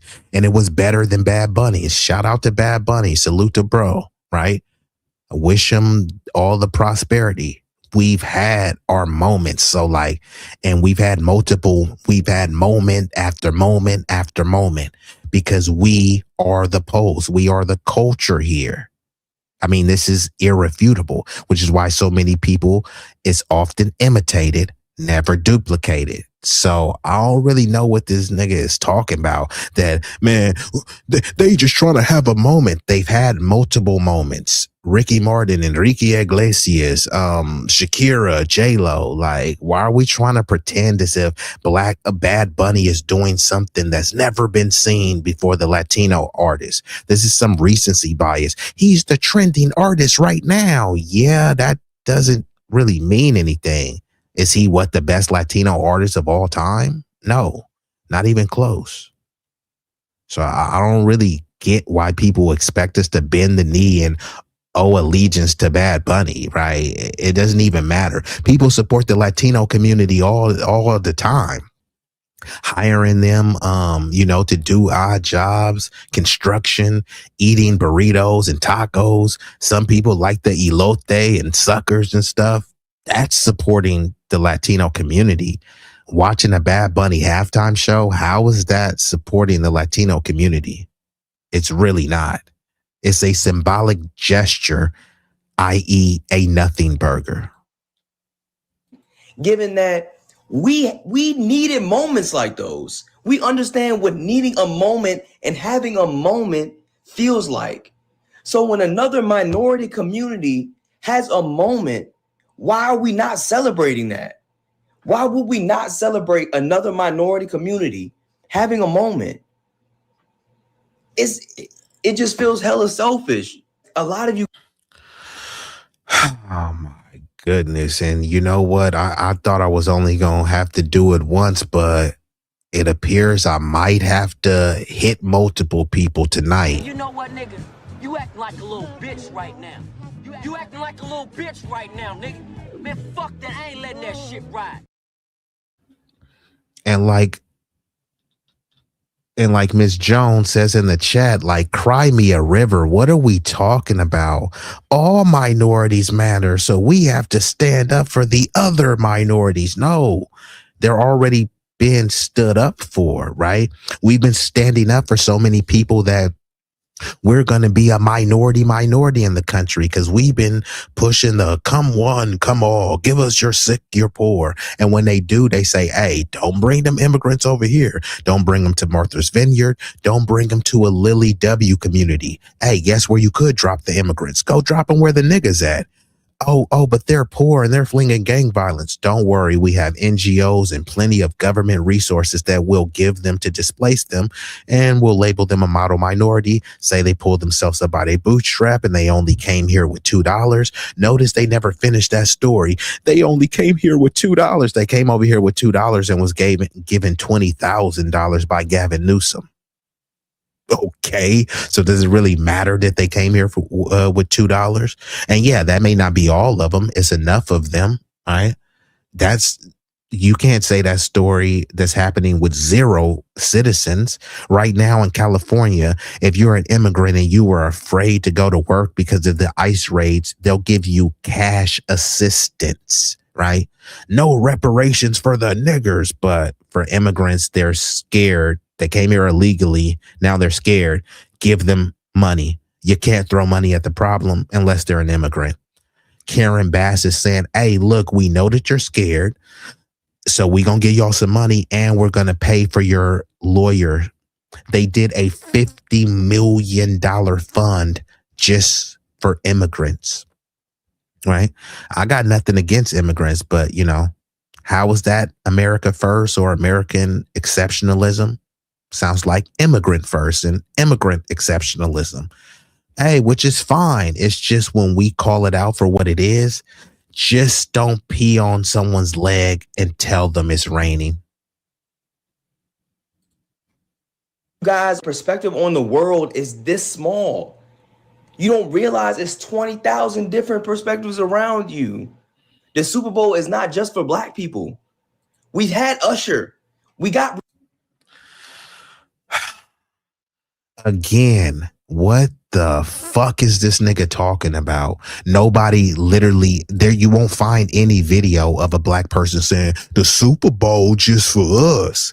Like, bro, why are you making up straw man arguments to attempt to tear down in a very incoherent fashion, bro? Nobody gives a flying flip that Bad Bunny was performing. Many people, like I said, they was getting they seafood boils and eating them. Some people said, hey, let me go get a little quickie.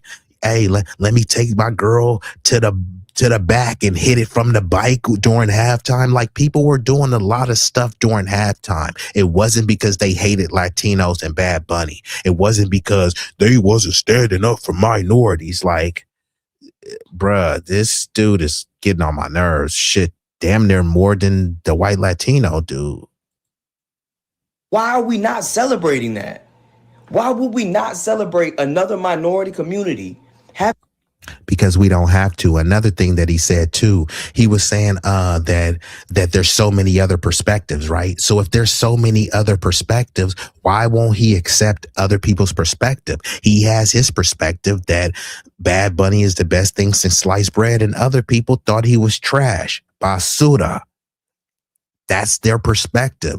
You don't need to try to give a little TikTok tirade to try to say, y'all need to feel like me because your worldview is so small. So what, we should be all thinking like you, little moist moron? No.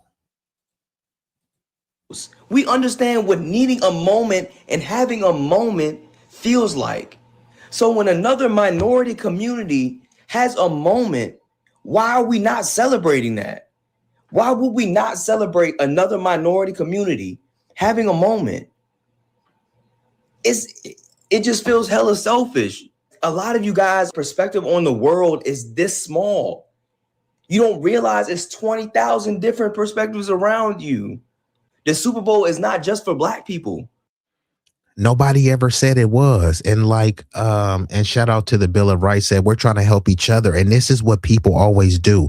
Imagine you're cleaning your house and then somebody say, yeah, but the neighbor's house is dirty. So then you go and help the neighbor clean the house. Oh yeah, but so-and-so down the block, their house is dirty. So you stop cleaning your house and go helping them. Oh, don't forget about so-and-so. They in, Tijuana, Mexico. So you take a flight to Mexico and then help them to clean their house. And then after you've helped all these people come clean their house, which is spick and span, guess what you come home to?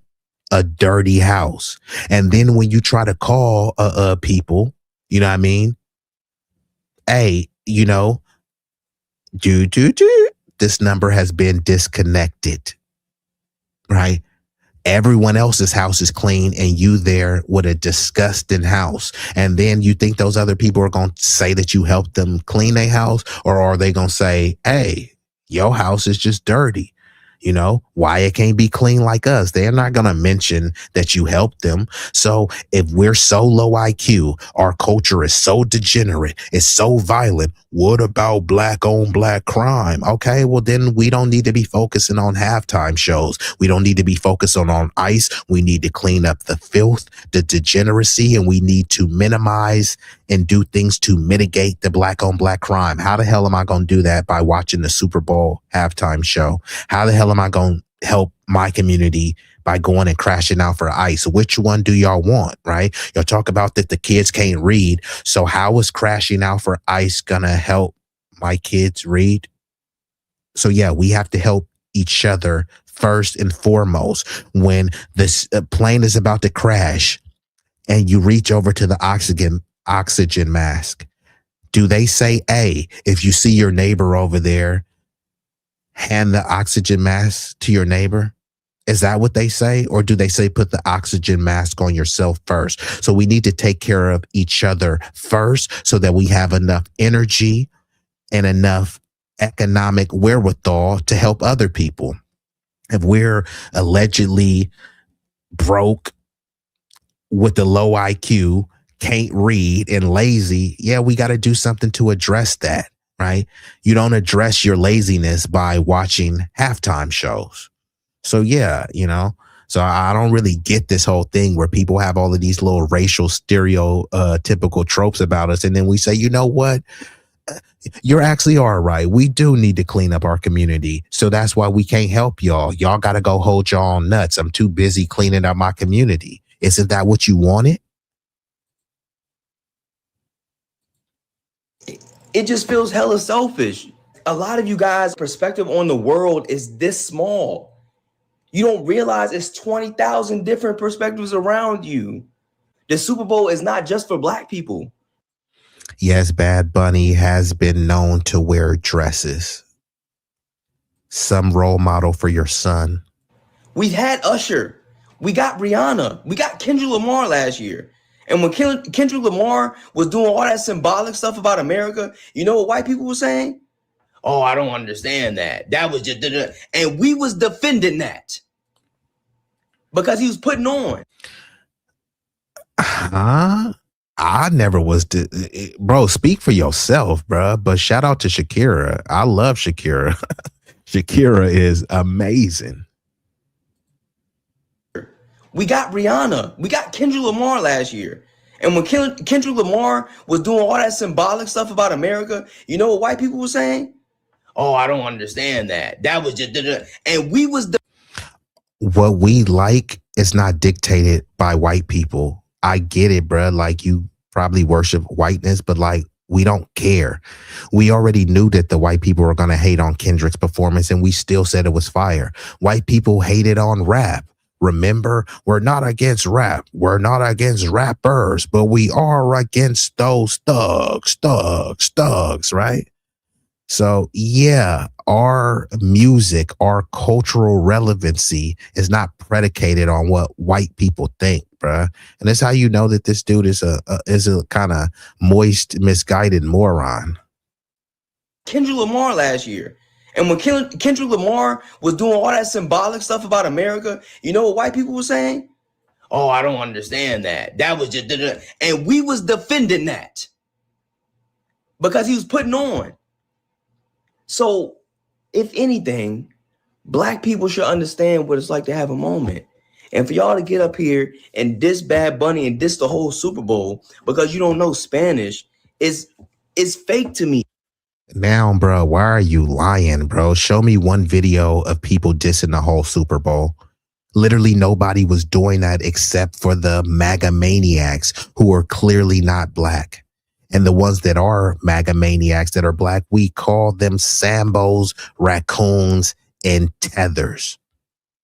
So what the hell is this dude talking about? He's just sitting up here lying, trying to make a viral video, attacking and lying on the black community. Nigga, sit your moist ass down. Black people should understand what it's like to have a moment. And for y'all to get up here and diss Bad Bunny and diss the whole Super Bowl because you don't know Spanish is fake to me. I feel like minority to minority, struggle to struggle. Nigga, if it's fake, why are you doing a rant about it? You did a real rant about some fake outrage? Do you hear yourself? And here he keeps talking about this minority talk. These other groups don't use the term minority unless they want to attach it to black people. Yeah, the black people went through this, so dole out resources to minorities. Black people are disproportionately getting killed by the police, disproportionately stopped during stop and frisk, have these disproportionate outcomes. And the way that we'll rectify that is giving something to minorities, marginalized groups, and overlooked people. But how does that help the black community? Well, you're part of an overlooked group, so this is for overlooked people. Okay, cool. So are we first on the list? Oh, no, you're last on the group of overlooked people, and you're last on the minority list, and you're last on the marginalized groups. So it's like, why were you saying black people shot, black people killed, black this, black that? Here, we're going to cut a check for minorities, excluding the blacks. Black people should understand what it's like to have a moment. And for y'all to get up here and diss Bad Bunny and diss the whole Super Bowl because you don't know Spanish is fake to me. I feel like minority to minority, struggle to struggle, Hispanics and black people are very similar in a lot of ways. Not saying we're the same, not saying we went through the same things, but we're very similar. Bro, why are you even saying that, bro? Asians and whites are very similar, but what is the point of saying that? Literally doesn't make any sense. Which Hispanics are very similar, right? Are you talking about the black Brazilians? Are you talking about the white Mexicans? Are you talking about the mixed Venezuelans? Are you talking about who? He's just saying Hispanic, Latino. Which one? There's no race called Latino or Hispanic. But this is the whole point of having these kind of nebulous ethnic groups that, you know, people can just kind of glom, tether, and leech onto and discard at any moment. Hey, I feel like checking the white box. I feel like checking the Hispanic box. Like, okay, I'm black all the time. Wake up black, go to sleep black. Born black, die black. It's not born black, check Hispanic box, die mixed, you know, live as a white person. It's not that. We're not all over the place with our lineage. Many of these people are confused, and this dude clearly is. He's just all over the place. Bad Bunny and diss the whole Super Bowl because you don't know Spanish is fake to me. I feel like minority to minority, struggle to struggle, Hispanics and black people are very similar in a lot of ways. Not saying we're the same, not saying we went through the same things, but we're very similar. And it's just like, y'all, like, we creating this whole divide, like, oh, I don't understand that. That's like, we're acting like white people. We're acting like the white people when. Are you fucking kidding me, bro? First of all, what race is Bad Bunny? He's Latino. Yeah, but I asked what race is he? He's Hispanic. I asked what race is Bad Bunny? You saying we're acting like white people? Bad Bunny is a white Latino, right? I know people are trying to emphasize on the Latino, but yeah, there's no race called Latino. So we want to be very accurate. So what race is he? So he's trying to say we're acting like white people, so we're acting like Bad Bunny's people, right? Not saying we're the same, not saying we went through the same things, but we're very similar. And it's just like, y'all, like, we creating this whole divide, like, oh, I don't understand that. That's like, we're acting like white people. We're acting like the white people when black people get up on stage and do something and white people respond that way. We're responding the same way when Bad Bunny did this thing. We're responding the same way the white people respond to us. Like, black people are really claiming Super Bowl like, this isn't American football. Nigga, this ain't for you. You really the Super Bowl ain't for us. And you really, y'all have adopted this mindset. Like the Super Bowls for. Man, this dude is getting super insufferable. So he's saying the Super Bowl is not for us, but we're similar to Hispanics. So is it for them and not for us? And if it's not for us, then how are we in the same boat? So the Super Bowl is for them, but not for us. If it's not for us and it's not for them, then who is it for? And if it's not for them, why did they get Bad Bunny? This shit don't make any sense. And he's trying to say it's not for y'all, but y'all still need to be cheering and caping and crashing out as if it was for y'all. If it's not for me, then cool. I'll exit stage left. No, man. Y'all niggas is being funny and xenophobic, and why y'all hate immigrants, and what's up with the racial divide? Because I chose to go get a beer when the halftime show was performing, or dude went to go get some quick head when the halftime show was performing, suddenly now you hate Bad Bunny and Latinos? What the fuck is this moist nigga talking about? We're responding the same way when Bad Bunny did this thing. We're responding the same way the white people respond to us. Like black people are really claiming Super Bowl like this isn't American football. Nigga, this ain't for you. You really going? It seemed like the Latinos is claiming the Super Bowl, right? Saying, "Oh my God, it was so good." John Leguizamo, Ana Navarro crying, saying how beautiful it was. But I thought it wasn't for them. He's saying it was for the whites. Well, are Latinos white or not? And if they're not white and it wasn't for them, why are they so ecstatic about this? And if they're ecstatic, why does it matter what black people think? If Bad Bunny put on a show for Latinos and Latinos are happy about it, why does it matter what black people think again? This sounds like victimhood. And who has been victimized? Bad Bunny is not a victim. What Latino has been victimized by some black people not liking the performance? It was way more white people who didn't like the performance. But hey, let's focus on the black people who we don't even accurately know if they were black people. Let's focus on the negative comments that they say. When I went to Shade Room, all I seen was positive comments. Many of the outlets that were posting them in the spaces that black people predominantly congregate, I've seen glowing reviews, almost too glowing, as if it was pandering. But hey, I'm not a hater. I let people have their perspective. But he found a handful of people who didn't like it, and now he's trying to generalize the whole black community. How pathetic could you be? We're responding the same way when Bad Bunny did this thing. We're responding the same way the white people respond to us. Like black people are really claiming Super Bowl like this isn't American football. Nigga, this ain't for you. You really the Super Bowl ain't for us. And you really y'all have adopted this mindset like the Super Bowl is for black people. It's not. Do you know the people that own the Super Bowl, the NFL? None of them are black. They do this for money. They don't care about you. So for you to claim American football, claim this is not the football I know. It's not, because it's not for you, gang. I'm disappointed in a lot of y'all. Now, this is the part I despise. It's 50 million foundational black Americans in this country. You guys go online and see some black people say some stuff that you don't like, and you come online and attribute that to the whole community.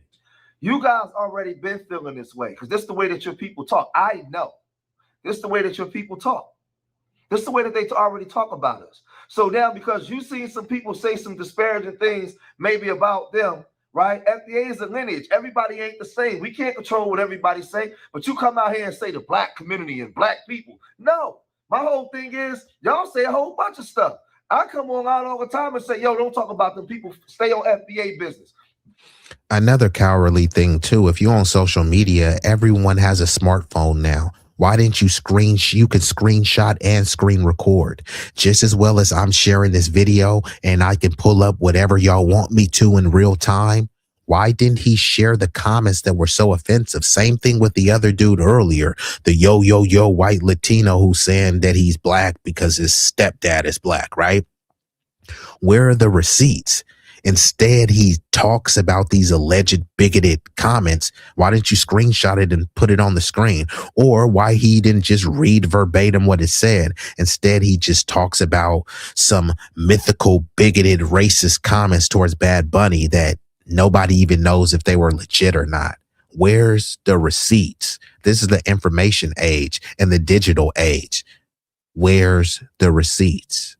I don't go and just denigrate the whole Latino community. I tell my people stay on FBA business, right?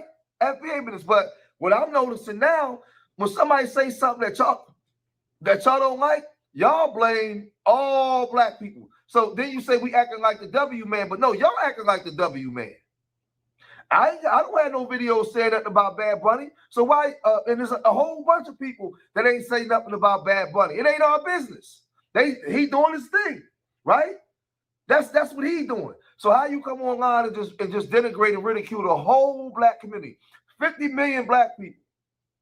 Because that's what y'all do. Because you listen.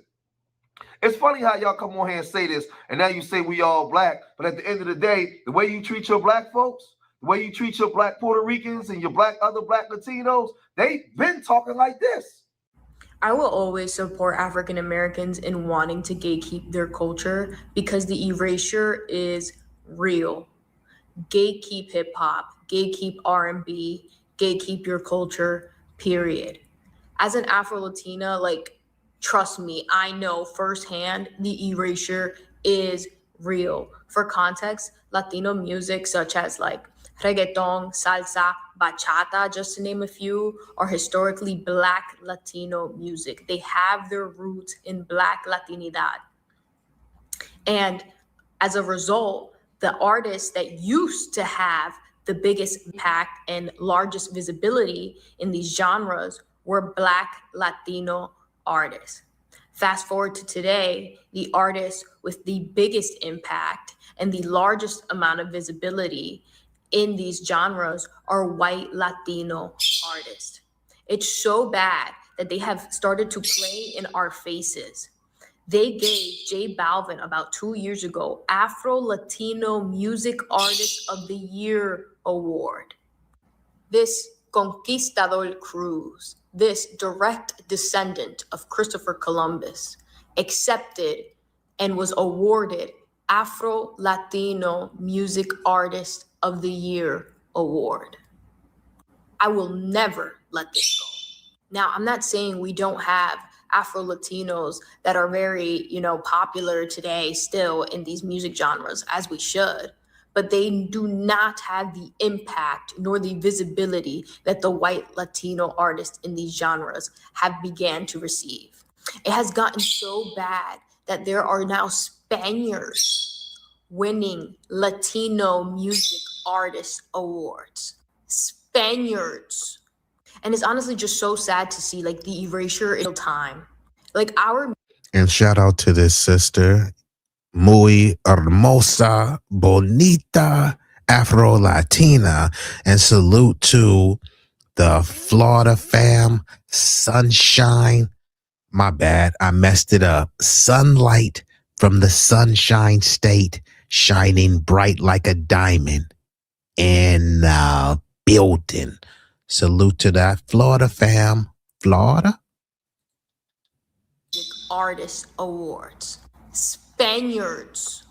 And it's honestly just so sad to see the erasure in time. Our music, we had salsa songs that would sing about, the impact of slavery in Latin America. We used to have music that would sing about and talk about the beauty of Black Latina women. None of that exists anymore for the most part. So yeah, gatekeep. I think the craziest experience about being on.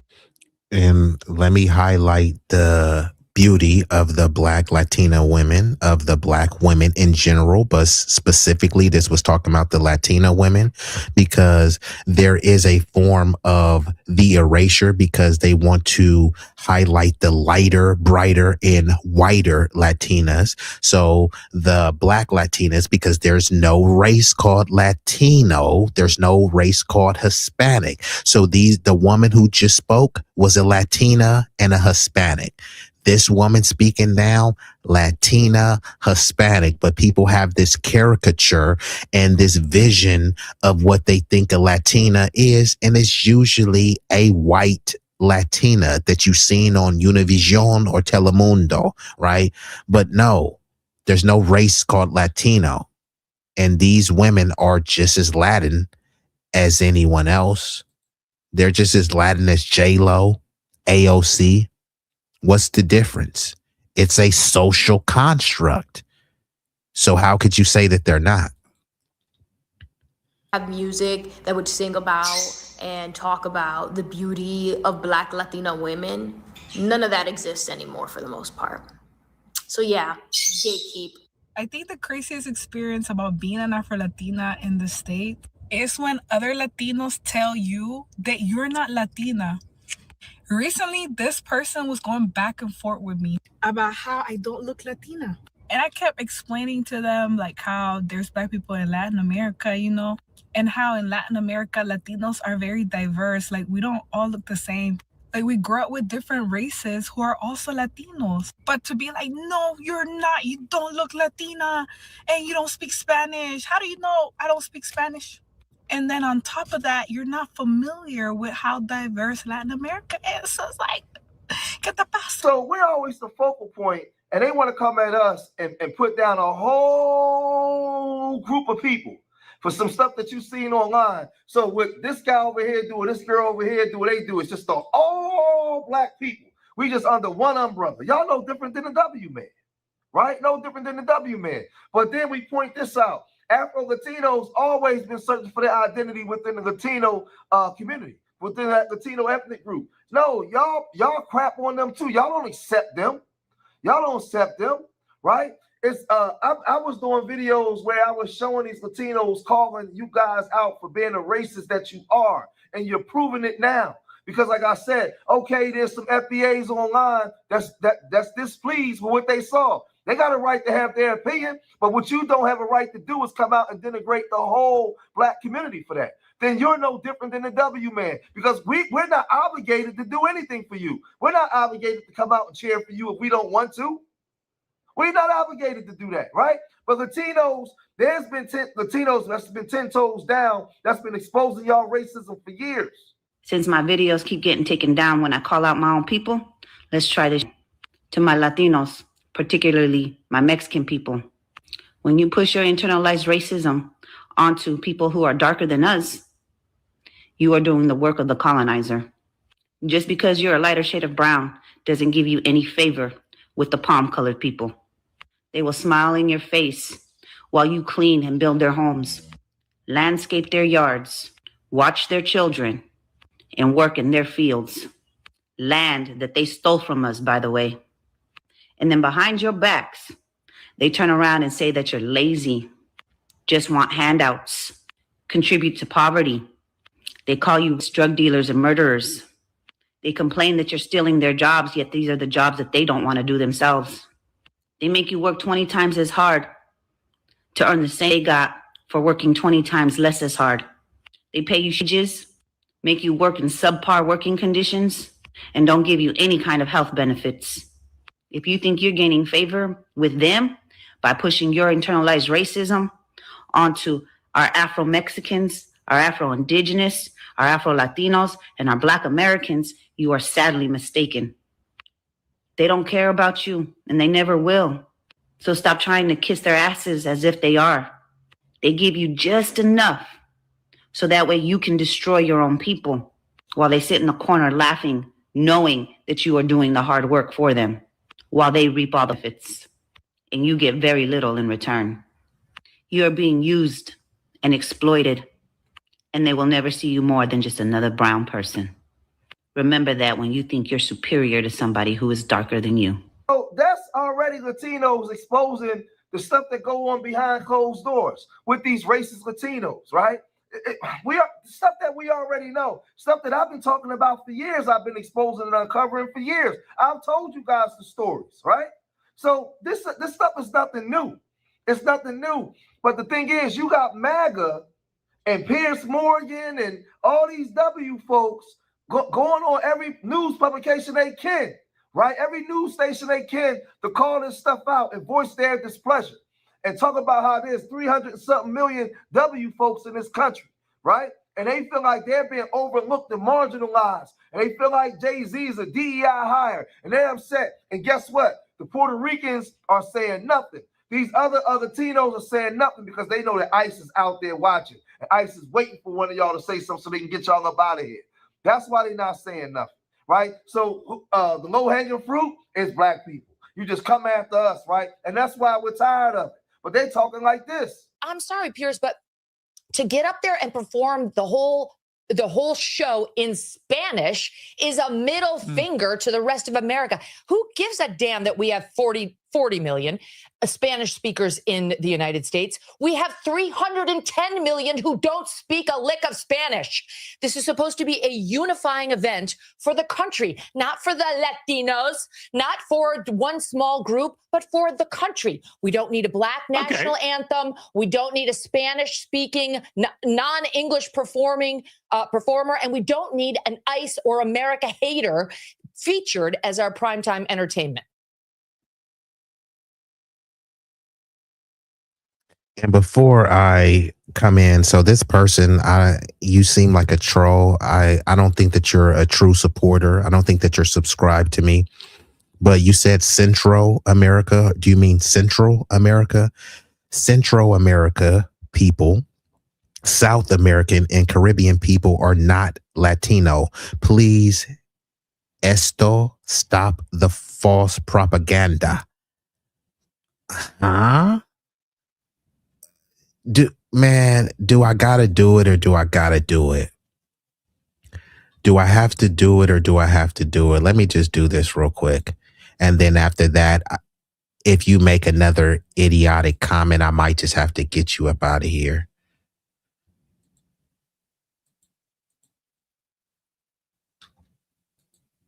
What does that say? Yes. C. Central, South, and Caribbean Latinos are part of the broader Latin America. So if they're part of Latin America, how are they not Latino again?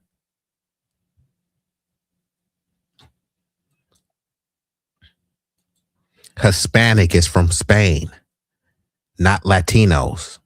Latinos are not from Spain. Only European or Latino, like, bruh. Do you even know what you're talking about? Latin America generally includes Mexico and Central America, South America, the Caribbean. Latin America, i.e. Latino. What the hell are you talking about, bruh?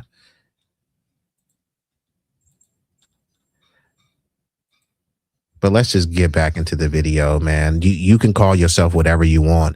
Latino, Hispanic, alien, undocumented alien, documented alien. Call yourself whatever you want, bruh. I don't really care. It's not your term anyways. You didn't come up with the term, so you don't really have much authority over that term, unfortunately. Okay, what is the national language, officially, the national language of the United States of America? I mean, English. And there's been a push for many years to make it an official, you don't have one. Documented thing. You don't have one. So it looks like Gabriel, shout out to Gabriel. At least Gabriel is leaning into his Latin lineage. He said we are Latinos because our language comes from Latin. That's what a Latino is. Let me give you the exact definition, right? Since this dude clearly doesn't know what a Latino is. And also there's no race called Latino. Latino, a person of Latin American origin, or descent. And this dude is saying, I'm from Latin America, but I ain't a Latino. And the definition of Latino literally means a person of Latin American origin or descent. You're saying that you originate or descend from there, yet you're not Latino? What the? You know what, bruh? You said you're not Latino, but you're from Latin America? What the fuck are you talking about? Let me finish my comment. Well, I would have pointed that out, but people have been pushing to make it official. Okay, All right, so now let you're me tell trying to make something. official. This attitude that you have right here is why you in Great Britain have lost your culture. You ceded your culture to a bunch of radical Muslims who came in and took over, and now it's gone. We're not allowing that here, whether it's Hispanic, whether it's Muslim. It's not happening in the United States of America. That's why President Trump was elected. And whether it's Bad Bunny, who is American but refuses to speak English in his performances, or anybody else, we have to keep the Super Bowl, which is a quintessential American event. Football, that kind of football, is ours. They call it American football. And what the hell is going on in the chat, bruh? Like, shout out to Gabriel, but like this person saying, you're mixing terms. No, I'm not. Like, what the hell are you dudes talking about? Like, seriously. Do y'all know what the definition of Latino is? I just read off the definition. And you're saying that I'm mixing terms when I'm giving you the exact definition. You didn't create the definition. It's not your term. Latino is not your term.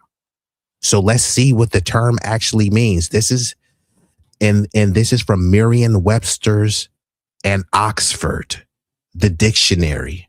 You don't know more than the dictionary. Could y'all read this? Y'all could read it.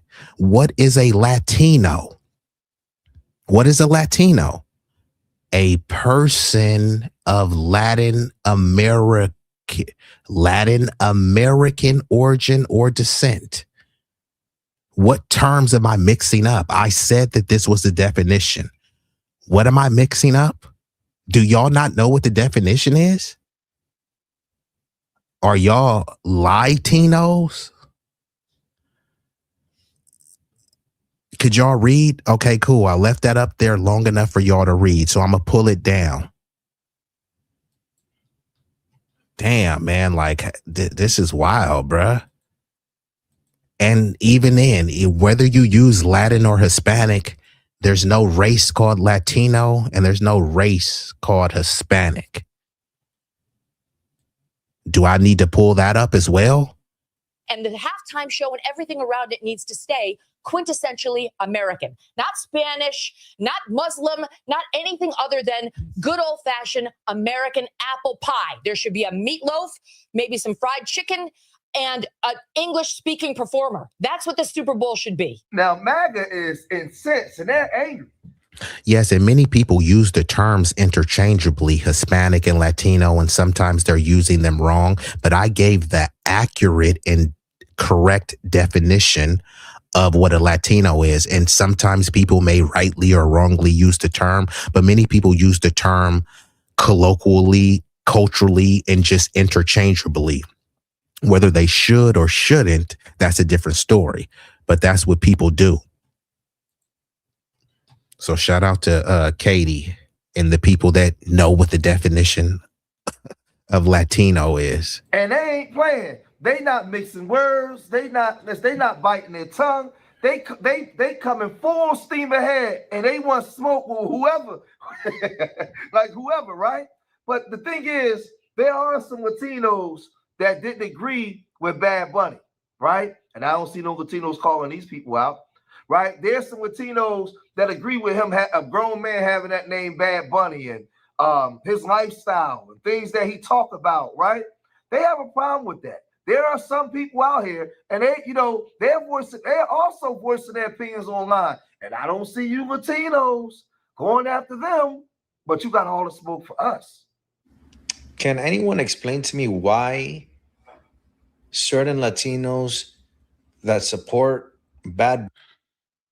And before I play the video, Dan Min, whatever your name is, if you keep making these kind of moist maniac comments, I'm gonna have to get you up out of here. Not just because, you know, I care about censorship. It's just because you sound like a little whiny, petulant, pompous little brat who's on her period, bruh. You sound like a little teenage cheerleader having her first period. What are you whining about? Saying I can't just change terms. I didn't change a term. I gave you a definition of a term, which you can't refute. You didn't create the definitions of these terms. You don't even have a profile picture. You're so proud of your lineage and heritage, but you're afraid to show your face. At least create an AI version of your face. So you're calling me Marxist because I pulled up a definition. Is the Webster's Marxist? Is the Merriam Dictionary Marxist? So yeah, bruh, if you don't come with some scholarly comments, if it's just these little whiny hoe comments, bruh, I'm gonna have to get you up out of here, bruh. Like, cause I'm not even monetized. If I was monetized, I wouldn't care, but I'm not getting paid to hear you whine like a little hoe.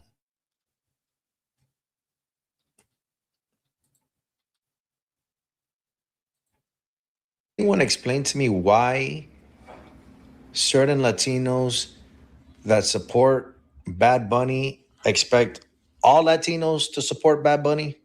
Don't get me wrong. Yes, I was born here in the United States. I have a Honduran mother and I have a Cuban father.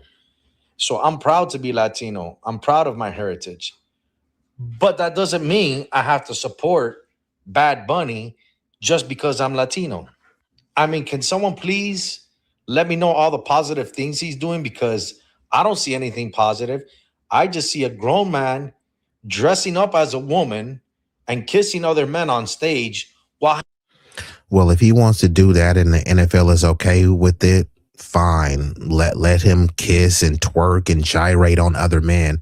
But he did ask a fair question. What is Bad Bunny doing that's so positive, right? You know, I know he did a lot of performative stuff. Hey, there was a wedding at his show. Okay, what does that do for the greater collective of Latinos and Americans in general? Because Bad Bunny's American, right? So what has he truly done? They're saying like he's pushing unity, and I think just unity is overblown.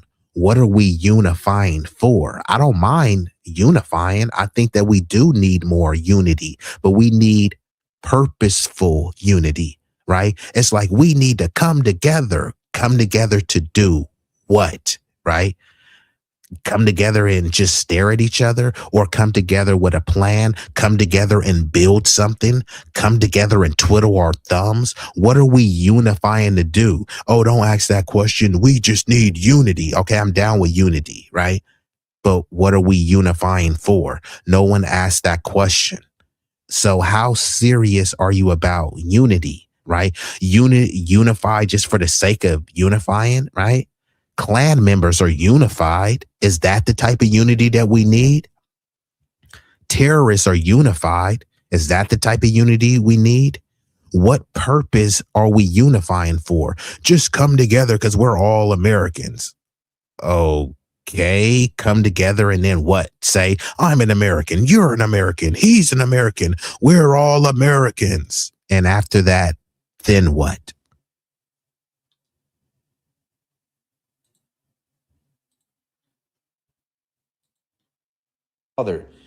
So I'm proud to be Latino. I'm proud of my heritage.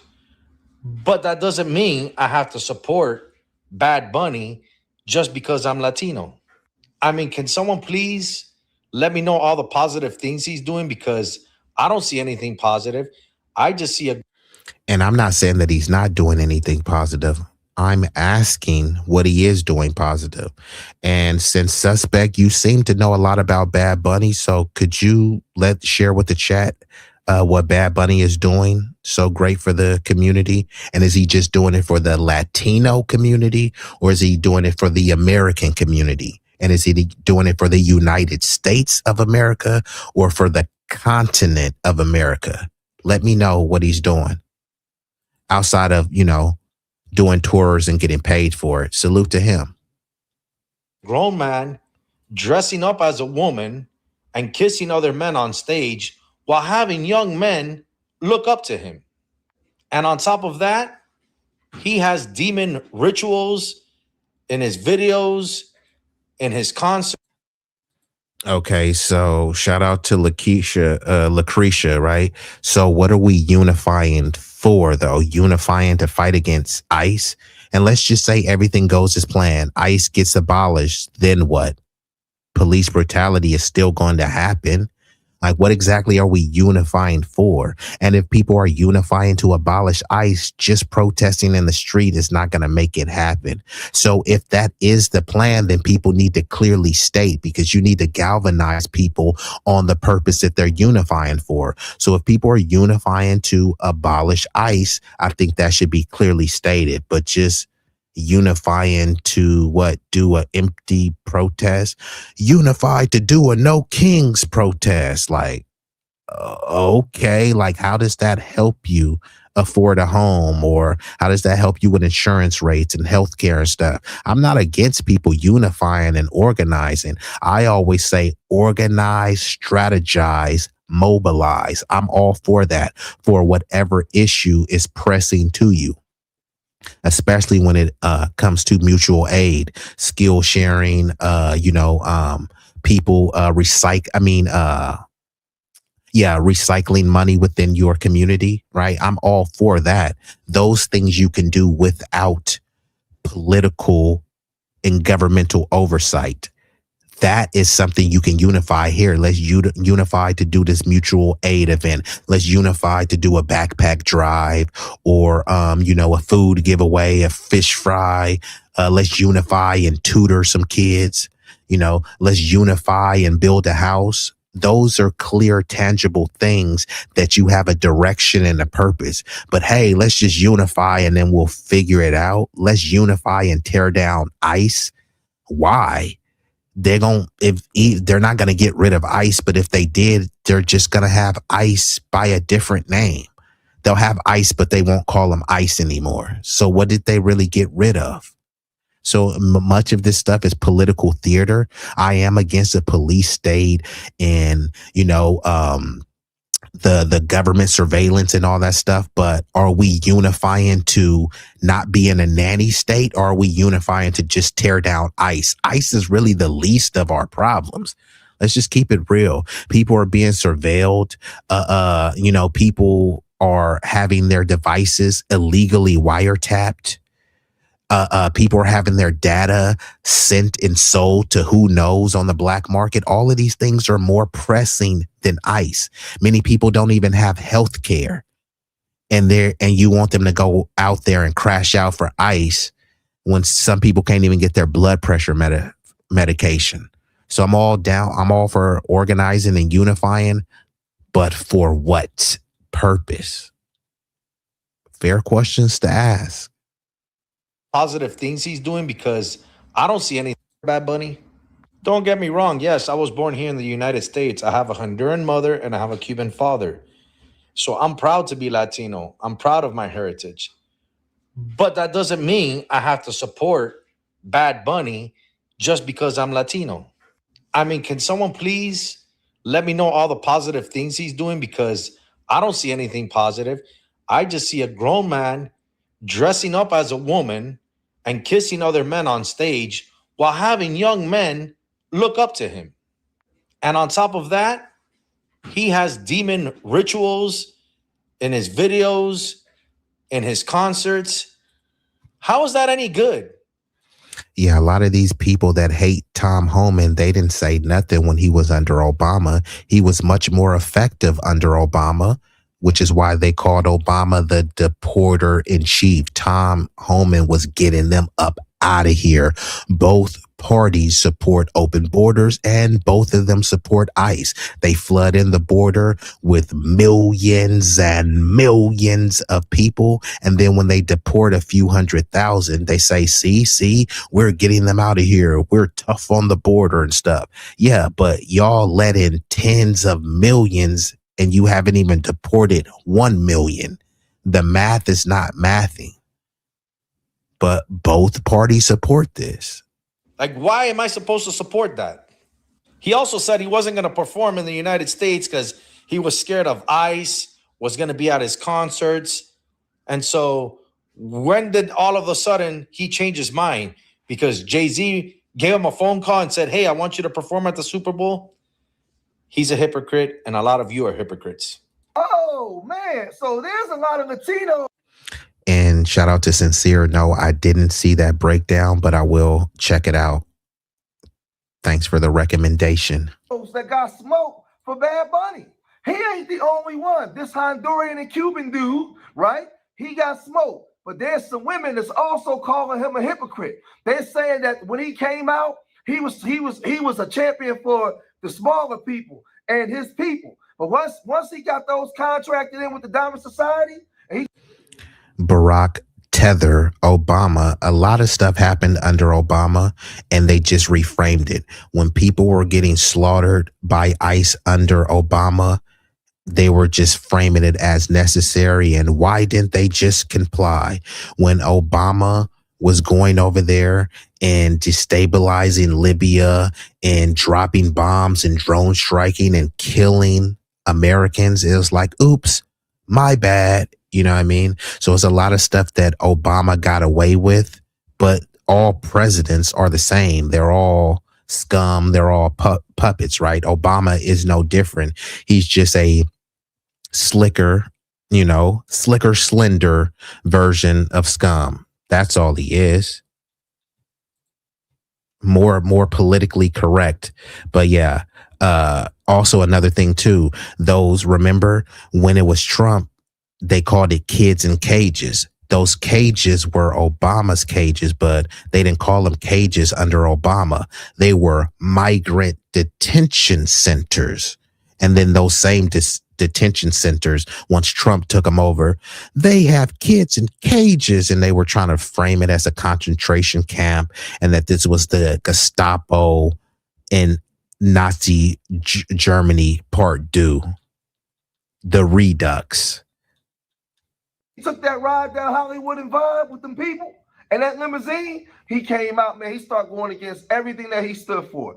Everything that he stood for, he went against. So now you got Latina women holding him accountable. How come you Puerto Ricans ain't making videos on these people? Bad Bunny always talked about, colonization and like imperialism. And he even spoke in a song where he was like, everybody's trying to take from our culture and be like us. He was very outspoken about a lot of things.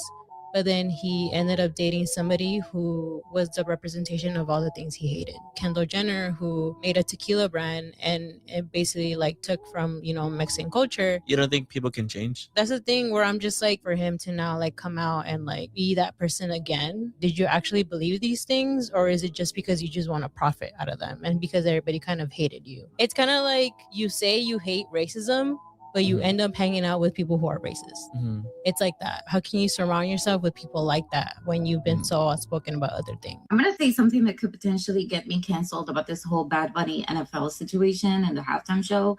And that is that it's a distraction. Yeah, it's a distraction. To me, this is not a win. To me, like a couple of years ago, I kind of like saw through Bad Bunny's persona, and he uses his activism as a very performative way to connect with his audience. He's a performative activist because when the whole Kendall Jenner situation happened, right, people were like, well, it's none of our business who he dates. But I think. So QG says there is a major poverty in a lot of South American territories. That is why they do anything to come here. However, if they want their countries to change for the better, they have to fight the systems. And this is why people talk about you need to not have the first instance, the first inclination to flee. You need to fight, because this is why I kind of reject many of those excuses when they say they come over here because of U.S. imperialism and that the U.S. destabilized their country. I am a realist, so I will concur that the U.S. meddled and they had a hand in these coups d'etats, all sorts of puppet leaders. But the thing is, in order for you to change that, you can't come to America and say the reason why I came to America is because America was the big bad boogeyman, so I'm going to run to the house of the big bad boogeyman. If you love your homeland and you want to preserve the culture, everything that made your homeland great, you need to stay there and fight the corruption, unless you're saying you're either too cowardly or too afraid or too incompetent to fight. But my ancestors and myself, but specifically my ancestors, they were enslaved people, told that you can't read. And they found a way to say, hey, you know what? Whether we learn how to read, whether we are great in arithmetic, whether we are nuclear physicists, we are going to fight on our homeland, our home soil, to change the conditions here. There's something called a brain drain. Think of it like this, right? I'll use an NBA reference. You got the Lakers, the Celtics, the Warriors, right? If the Warriors wants to make a better team, the best players from the Warriors needs to work on the Warriors team. How could the Warriors get better if Steph Curry goes to the Lakers and Steph Curry is on the Lakers saying, yeah, I want the Warriors to get better?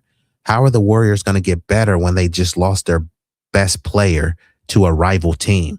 And that's what the brain drain is, that they're losing their best doctors and all of these things to come in America to live the American dream. So then who's left in these countries that Trump calls shithole? Many of these people come over here desperate, so they call their homelands a shithole. But the reason why your homeland is a shithole is because people that look like you not standing for anything, not having any cultural pride, right? It's a shithole because you guys are allowing it to be a shithole. Yes, it's a shithole with the assistance of Western powers in the US, but with your complicity. Who is going to fight? If they're not willing to fight for their homeland, then who will?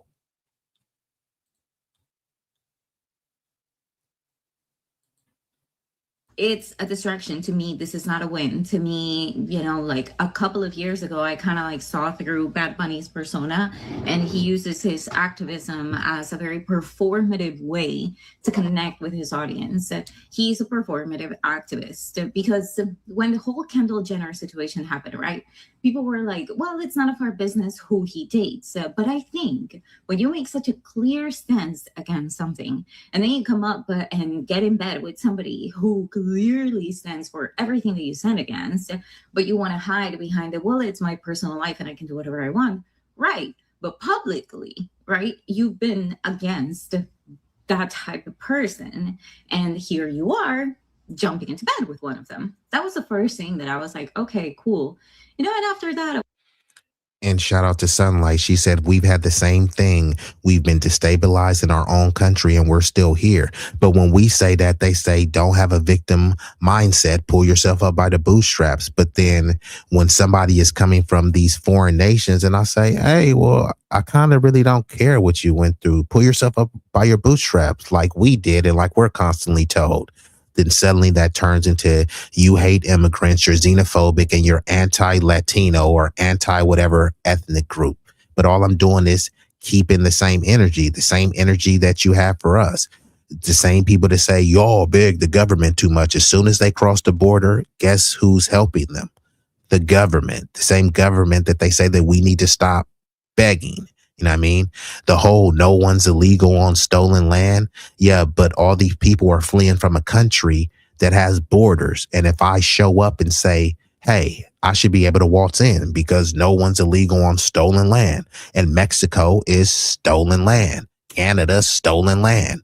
Yet I can't waltz in there. And there's no Mexicans and Canadians fighting for open borders for me to just waltz in.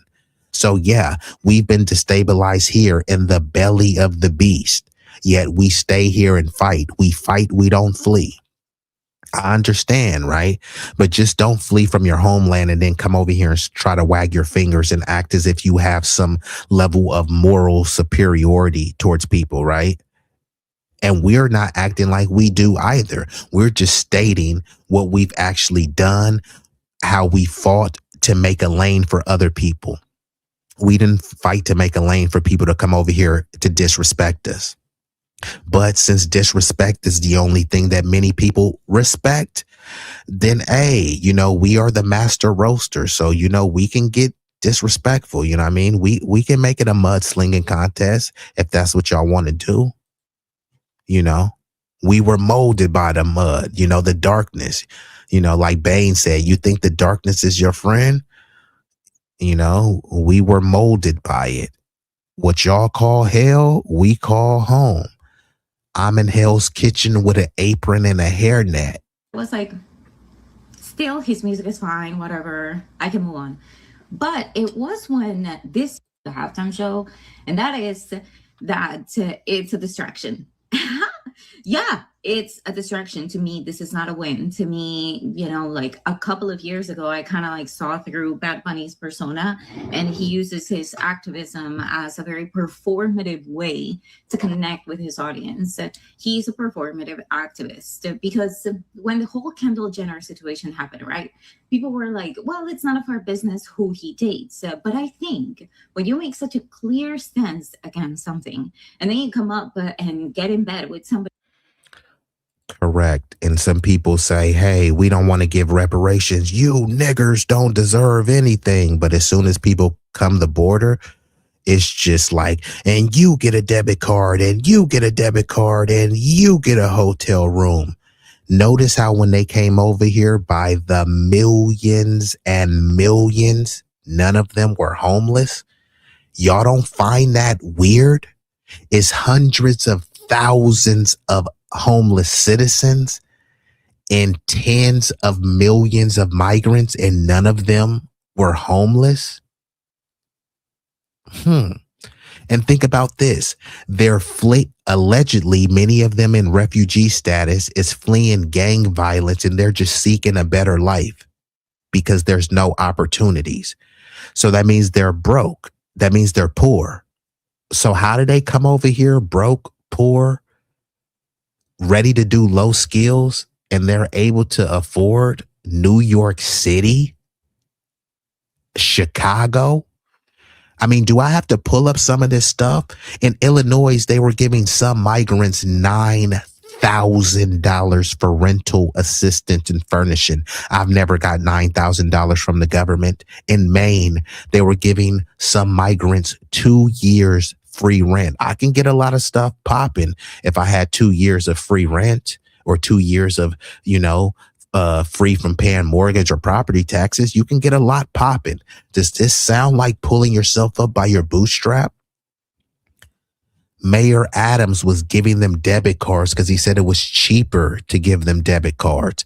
Some of those debit cards had $1,500. Some of them had $5,000.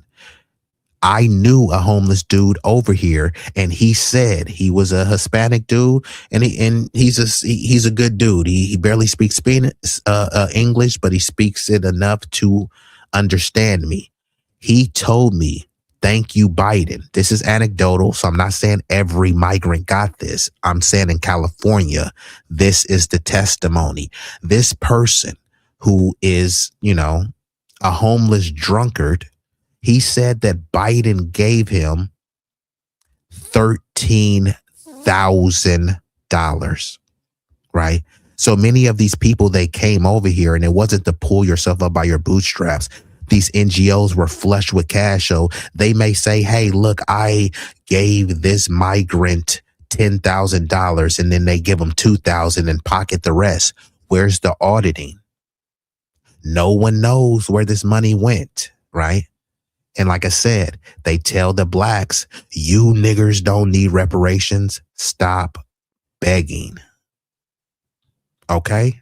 Tell the immigrants to stop begging then. Oh, let me guess. That's xenophobic. And he uses his activism as a very performative way to connect with his audience. He's a performative activist because when the whole Kendall Jenner situation happened, right? People were like, well, it's none of our business who he dates. But I think when you make such a clear stance against something, and then you come up and get in bed with somebody who clearly stands for everything that you stand against, but you want to hide behind it, well, it's my personal life and I can do whatever I want. Right. But publicly, right, you've been against that type of person.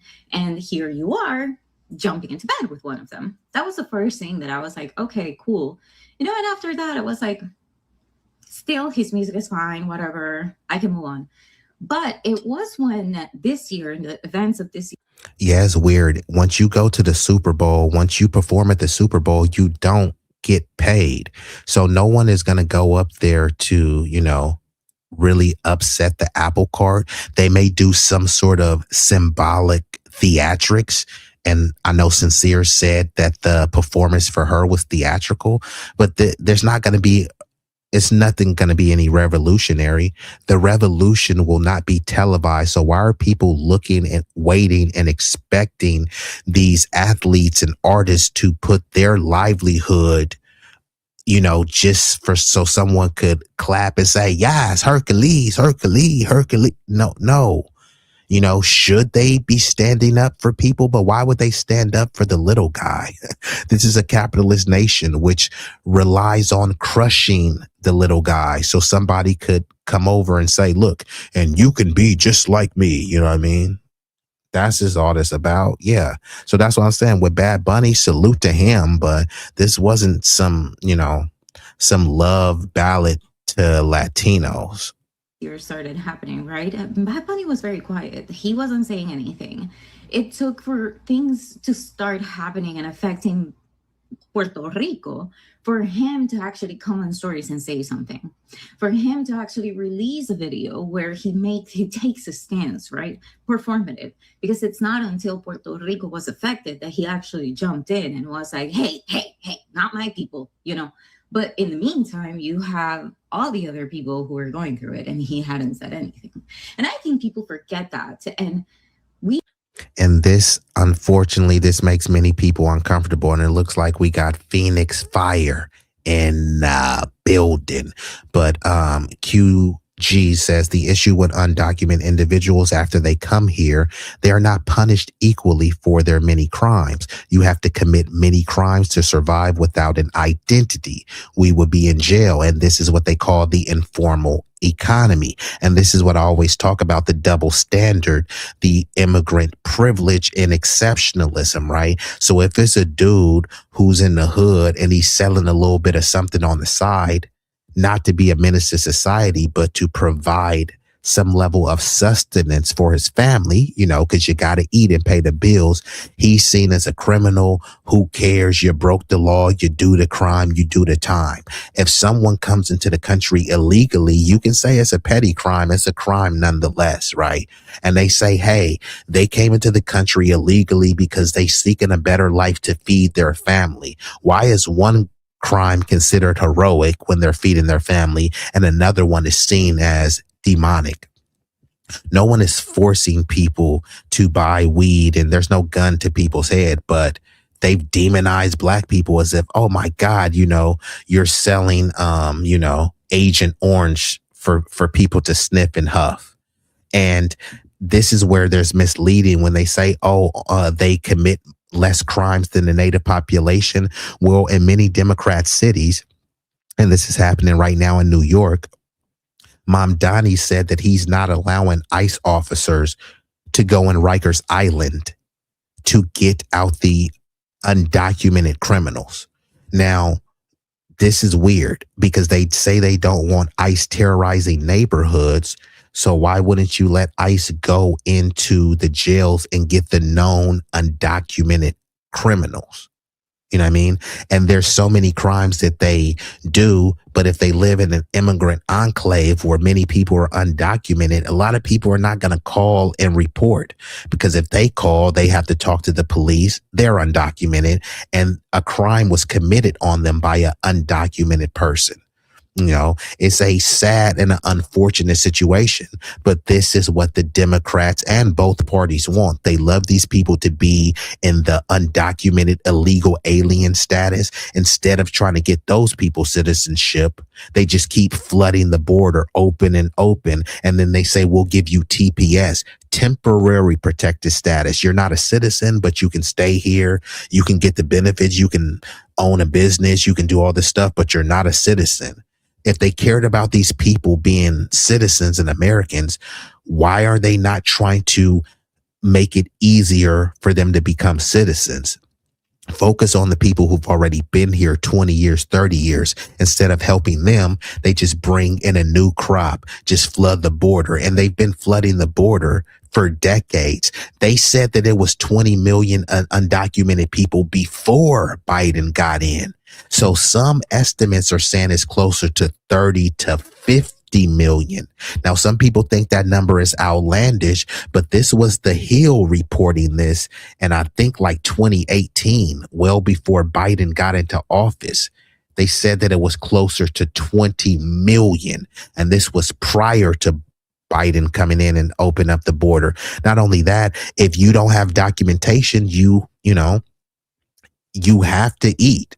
And just like the wages get stagnated in other sectors, when people are in the streets, let's just use the ladies of the night, right? If you have a immigrant coming over here and she's selling that cooch for $40 and an American prostitute is selling her cooch for $100 or $200, and they're both cute, or maybe one looks all right, one has a butter face, everything looks good, butter face, right? People are going to say, well, I only got $60, so I'd rather go with the $60, I'd rather be a $60 trick than pay $600 for some American box. So even in the street world, just massive unfettered immigration, does propose, it does present some dilemmas for the community. It's not just all flip-flops and sandals and everyone is just getting along, singing, bedtime stories, roasting chestnuts over an open fire. That's not what's happening. We have to be smarter than the people who are trying to distract us. This is a distraction. This is not a win. And I'm not celebrating. I don't think this is a win. I actually think that they're crumbs, and that they're feeding you crumbs to keep you hopeful that things are going to change. You see, like, not everybody is against you, but all the policies that are being set in place are. It's a distraction. I know this is a theory that Venezuela emptied out their prisoners, but some people in Chicago say that this is true, right? I know people try to make it as like some racist trope, but there was an influx of Trinidad just popping up in Chicago. And not only that, so if they just drop a bunch of them in a black neighborhood and they commit crime and then it goes unsolved, it's like it must have been a black person. Like, how do you know that though? They didn't catch any suspects and they say, we don't know who did it. Black people, probably was black on black crime. It's like, how do you know it wasn't the Latino Trinidad who did a drive-by? You didn't catch anyone. So how do you know who did that? But if I was Maduro, it would make sense, right? And this was prior to Trump kidnapping him. It would make sense if Maduro emptied out his jails. The U.S. regime was sanctioning him, doing all sorts of punitive things towards him. So if he said, look, man, these prisoners, we have to feed them, we have to house them, shit, let them go run amok in U.S. I mean, if I was Maduro, it would make sense. Like, I would do it. I can't say definitively that's what happened, but if I was Maduro, I would empty the jails. Don't let yourself be distracted by, oh my gosh, it is such a win. It's a distraction. And another thing, okay, the whole we're not going to tour the United States because, we don't want this and this to happen to our people. They probably didn't let half of their team into the country. It's not. So I'm telling the FBA family, listen, these people are liars, man. Not all of them, because I want to be like them. I'm not going to denigrate a whole group of people just because some of them are liars, right? I'm not like them. They come and do that to us. And shout out to my Atlanta fam, the ATL fam, coming in hot and is late over there too. So the Florida fam and the ATL fam, salute to Smurf in the building. So I'm not going to do that to them just because I'm my own person. This is the thing. they got the ship is leaking oil over there. They got a whole bunch of problems within their own group. Shout out to the Philly bigot, or Philly the bigot. Salute to Philly. But Mom Donnie was promising the world, and now the bus fares have went up. He was going to say, hey, you get a free bus ride, and you get a free bus ride. And then now the bus rides have went up. I watched a video earlier of the New Yorkers are furious. Yeah, so Mom Donnie, like I said, it wasn't going to be a panacea of voting in for him. Mondani is just a yo hipster establishment Democrat. That's all he is. He talks a good game, but before he got in office, he bent the knee to the establishment. He's like the female version of AOC, or a Indian. I don't know what he is. Indian, Ugandan, Pete Buttigieg. That's all Mondani is. He's not a savior or anything like that. The buses have went up under Mondani, but I thought they was going to be free, bruh.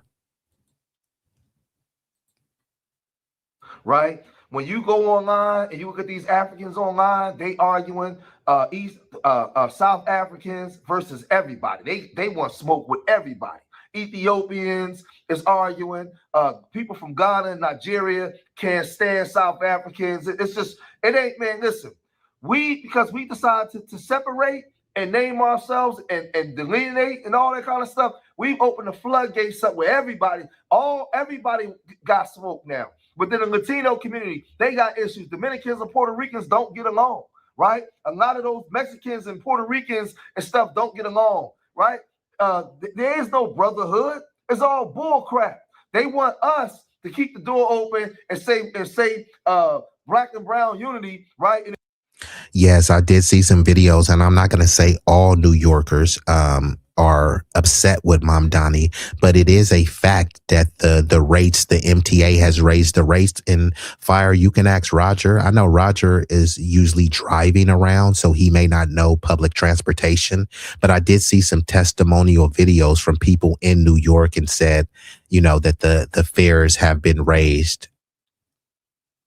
And that's not something that he could do as a mayor anyways. He and the governor had already shut down that free bus idea. So it was kind of like a pie in the sky thing, or a lie in the sky. If we're not doing it, we're the problem. When they don't get along, them Africans over there, they can't stand each other. It's the truth. So when y'all come over here in my section, miss me with that, because Jamaicans and Trinidadians can't stand each other. Right? Can't stand each other. Jamaicans and Haitians, they can't stand each other. I know what I'm talking about. But then y'all want to come over here and act all high and mighty towards us. Nah, man, I ain't trying to hear it. You ain't fooling me. Pan-Africanism is an idea. It's not something that was actually brought into fruition. It's a dream. It's an idea. But none of these groups actually get along. So don't come over here with that smoke over here towards us, man. We ain't trying to hear it. You Latinos, man, stop it. Y'all don't get along at all. Most of y'all can't stand each other. And a lot of y'all don't even like Bad Bunny, because y'all know he a switch hitter and he played with that other side. So miss me with that. FBA, stand down.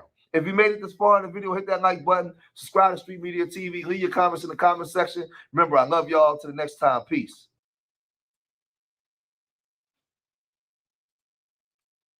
Okay, so there you have it. So that was the video. Unfortunately, they're blaming the FBAs, saying that we need to get out there and crash out for what? That we need to be praising Bad Bunny for what? But the anti-blackness, everybody hates FBAs. Unfortunately, many FBAs are self-hating people. There's many in the white community. There's many in the Latino community, many in the Hispanic community. It's just another day in the park for us. But I do want to address the I know black, sentiment in the Latino community, how they just despise blackness and they go out of their way to distance themselves from blackness. And we used to adopt and try to assimilate people into blackness and say, no, look, do you know where you're at? This is the United States of America, the land of the one drop rule. Here, if you have a scintilla of Negro blood, you're considered black. Now, I don't concur with that, but this is the mentality that we've had and we've espoused and we've endorsed. And now we have people that like to tether onto blackness. They'll be black at the cookout. They leave the cookout and say that I'm Hispanic. And then they get married to someone else and say, I know black. I'm not like them. I'm Afro-Caribbean. I'm this. I'm everything other than black. And before we would try to convince them, no, you are like us, until we said, like, hold on, they don't want to be like us. Actually, they really are not like us. And then we said, you know what? You were right the whole time. Y'all not like us. And now it turns into, you hate us, you're xenophobic, you hate immigrants. It's like, nah, I'm just keeping the same energy and applying the same logic that you had the same time. Alligators and crocodiles look the same. An alligator is not a crocodile. Leopards and jaguars look the same. A jaguar is not a leopard. So now let's get into this video right here. This is a video from Ricardo Ignacio. And I have a lot of respect for this brother, for this hermano, because he's standing on business. He's probably one of the only dudes in the Latino community. I believe he's Mexican and indigenous, if I'm not mistaken. He's probably one of the only ones that will call out his community. We have a litany of people in the black community that will call us out, that will coon, that will tap dance, step and fetch for some butter biscuits. Not even the butter biscuits, for a crumb of butter biscuits. But when you look around these other communities, you think that they're just angelic, benevolent, and could never do no wrong. Why? Because many in their community would never call them out. That's considered being a sellout. If we don't call out black communities, see, y'all got an accountability problem. But when the other groups don't call out their community, it's just, hey, they stick together. So if black people stick together and say, hey, let's not criticize each other publicly. Let's stick together. See, y'all got an accountability problem.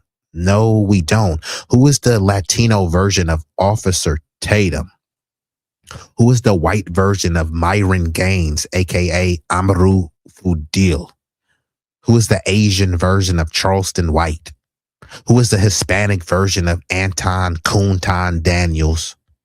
Right? So we have a bunch of people, whether you like them, hate them, or love them, that are calling the black community out. And much of it is disingenuous, but that's still a level of accountability. The things that they say our community lacks, no, we hold each other more accountable than anyone else. Show me one podcast or segment of Jewish people holding Jewish people accountable for genocide, for Israel harboring pedos. Show me. I'll bring it up right now, and I'll change the direction of this show to pull it up. But you know what? You won't find one, because they don't do that, right? They're considered to stick together. But if black people don't call out each other, it's like, yeah, you guys don't, you lack accountability. But yeah, let's get into this video. If you want to watch it uninterrupted, it's on a Ricardo Ignacio page. This is titled, My Son is Not Black. He is Latino. So once again, there's no race called Latino. So yeah, okay, fine. Your son could be a black Latino, but to say that he's not black, he's only Latino, well, you can say he only identifies as Latino ethnically, but this is why people try to play these games and talk about race as a social construct while they lean into another social construct called ethnicity. Let's get into it. I'm not black either, so I know what I am. You know what I'm saying? You know what I'm saying? I am just. That's my baby. Let me say hi to him. Hi. That's a black kid right there. That is not a just black kid though. That's He a is black a kid. Haitian, Panamanian, That's Puerto a black Rican kid. Hey, He young is man. mixed. Young man, come here real quick. What? Listen. I know black Poppy. He's not black. What did I say? I'm not black. I'm Haitian. I'm not black. I'm Panamanian. I'm not black. I'm mixed. Okay. Panamanian, That's Puerto a black Rican kid. Hey, He young is man. mixed. Young man, come here real quick. What? Listen, sir, I teach these things in schools. You're black. Don't be ashamed, okay? Don't be ashamed of that. Don't be ashamed of that. Tell him how you feel. Don't let nobody make you feel ashamed of being black, sir. Don't let nobody make you feel ashamed of that. Hey, listen, young man. When somebody in this world looks at you, the first thing they see is a black boy. That's it. Whatever else you have, like culturally, what your mom is, they don't see that when they see you. When the world sees you, they identify somebody that's black. Everything You else. full of shit. They see their mama's son. That's true. They see their mama's son. That's true. Right. They identify dad as black. They don't identify Yes. me as shit. Yes. They can't identify me for nothing. So here her son is agreeing with her. She said, yes, they call dad black. So they call his dad black. So they going to call him black. And she's saying that he's full of shit. They don't see a black kid. They see their mama's son. Yeah, they mama's son who's black.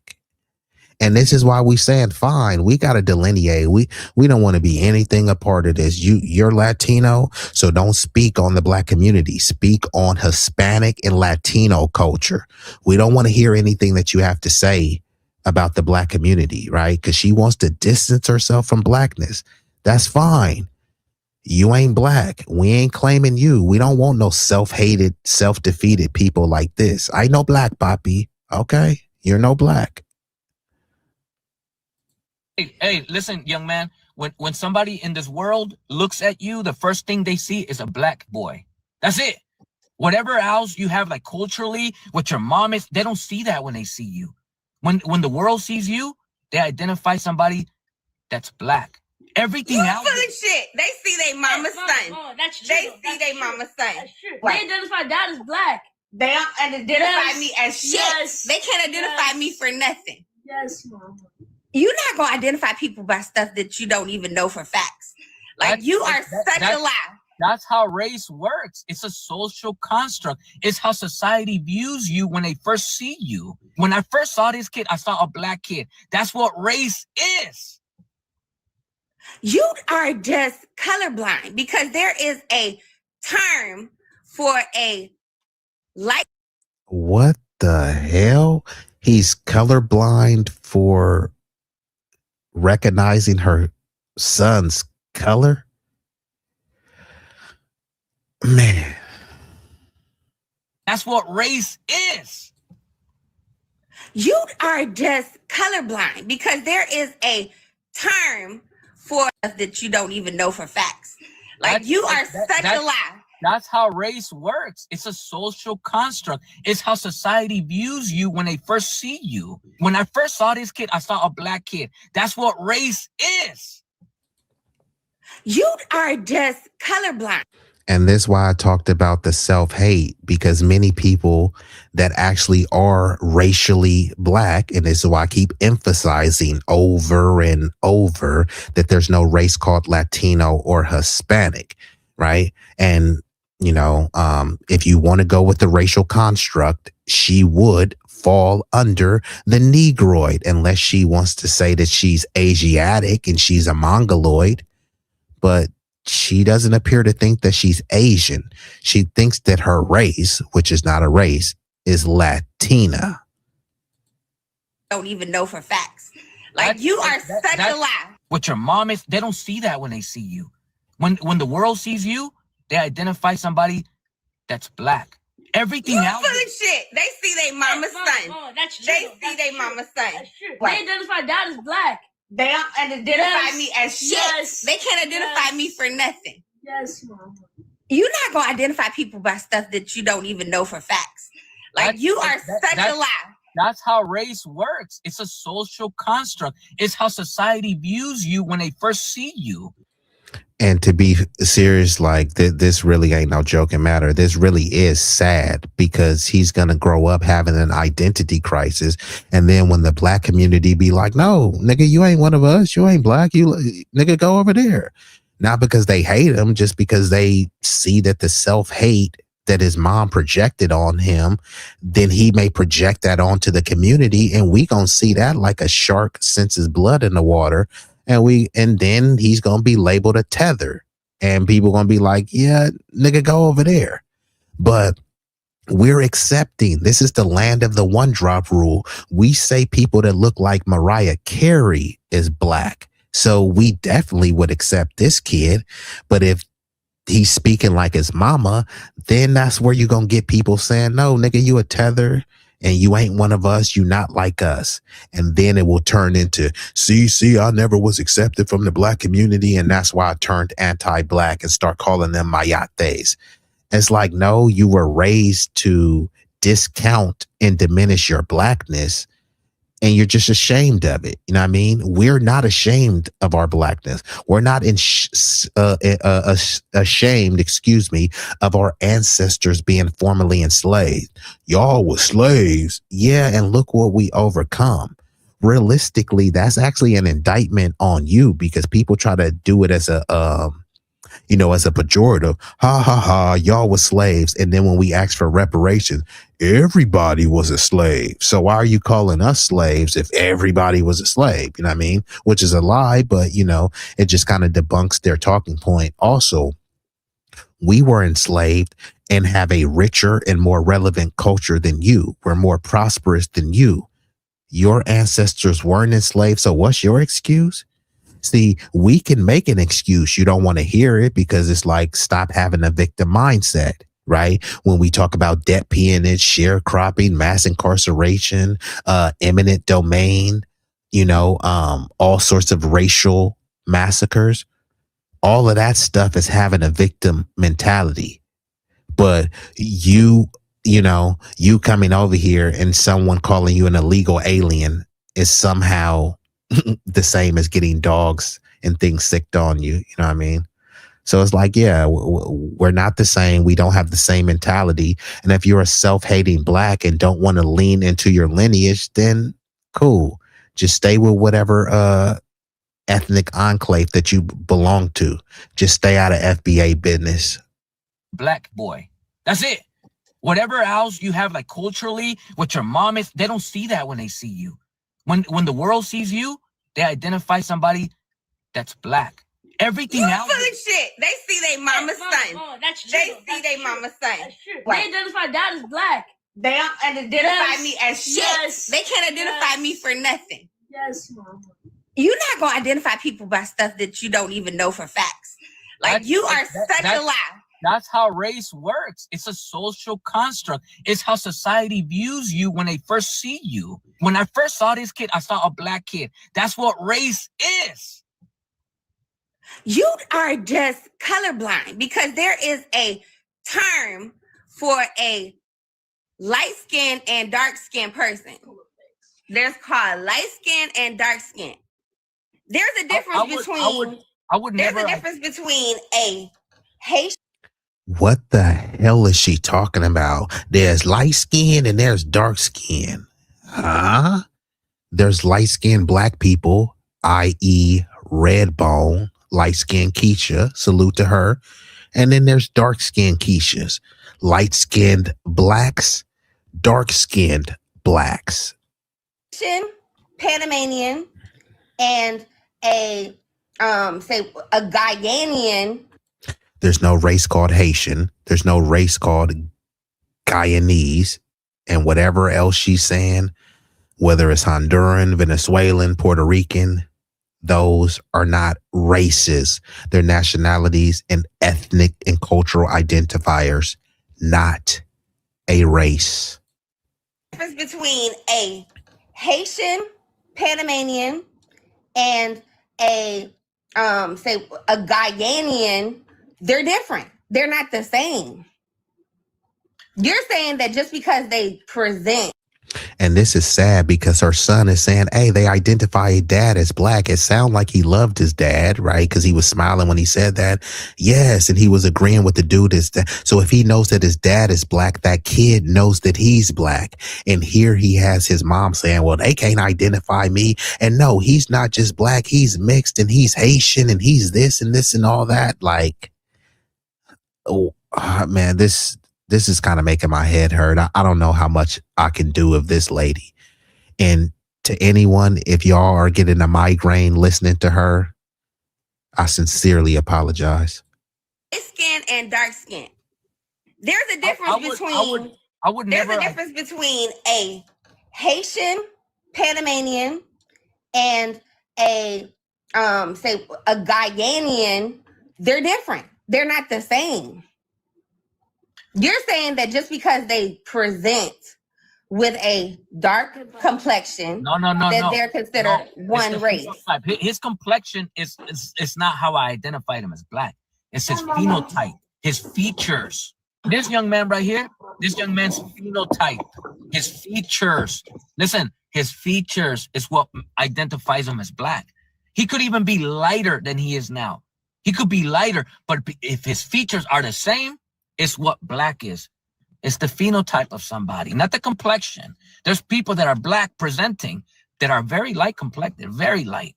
You mean to tell me when anyone in society that doesn't know anything about him, when they first see him, they could tell that he's Haitian, that he's Puerto Rican, that he... Shout out to Lil Bro, handsome Lil Bro. Bro got the prison braids looking like OG Bobby Johnson. And she's still pushing the, I know black. This is not my son. My son is not black. He's blanco, blancamiento, mejoró la raza. Okay. And like Washeta says, this is sad because once this kid grows around, I'm sure he's going to be around some black dudes that's going to be like, hey, what's up, bruh? What up, my nigga? You just like us. No, my mom says I'm Latino. Okay, well then go kick it with the Mexicans and see what they call you. Go kick it with those Mexicans and see if they think the black kids is gonna say, hey, bro, you like us. No, I'm Latino. Oh, he go kicks it with the Mexicans and Puerto Ricans and they gonna be like, hey, you're not like us, Moreno. He's Panamanian, or do you think they say that's a black kid? You think that when somebody that doesn't know him at all, they see a black kid, or you think they see a Puerto Rican, they see a Haitian, they see whatever else you want him to claim, or do you think they see a black kid? I'm not thinking, you know what I'm saying?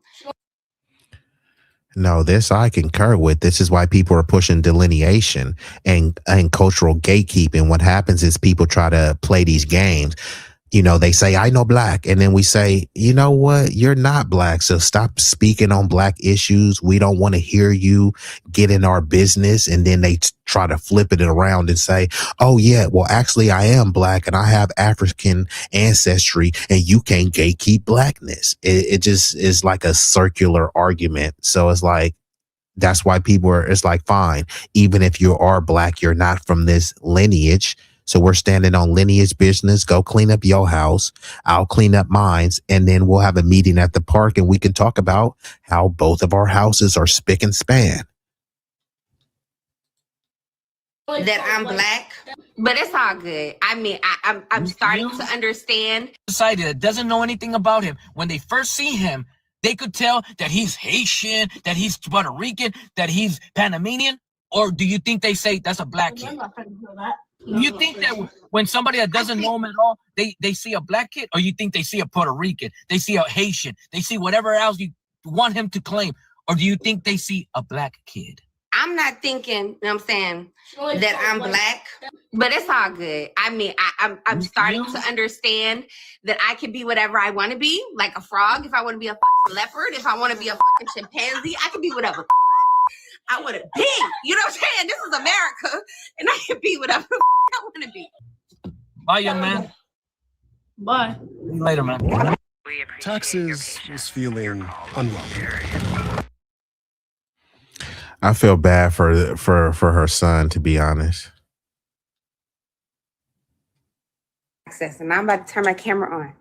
It's like calling me a bitch. You calling me out of my name. I am not negra. I am trigueña. I am trigueña. Wait, calling you black is like calling you bitch? Is this self-hate or self-hate? Him saying, hey, what's up, mommy? Oh, you black. You negrita. You're a black woman. Don't call me a bitch. I didn't call you a bitch. I just said you're a beautiful black woman. Don't call me a bitch. Huh? Calling her a black woman is calling her a bitch?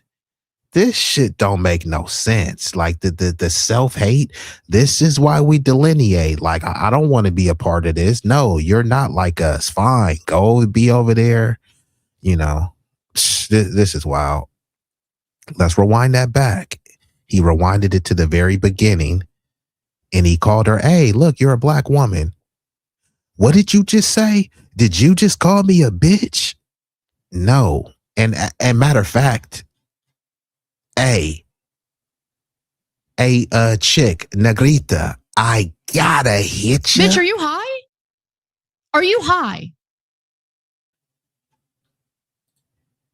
Call me a black girl when I didn't have camera access, and I'm about to turn my camera on. Bye. Later, man.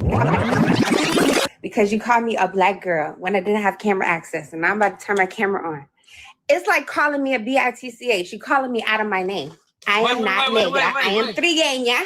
I am trigueña. Wait, calling you black is like calling you bitch? Yes. Then also, if calling her black is like calling her bitch, are she saying that black women are bitches, or is she saying black people are bitches? Right? So calling someone black is calling them a bitch, but then what is calling them Latino? Calling them Latina is calling them beautiful, but calling them black is saying that she's a bitch? This shit don't make no sense, bruh. And that's why, man, is your head hurting too? I am trigueña. Wait, calling you black is like calling you bitch?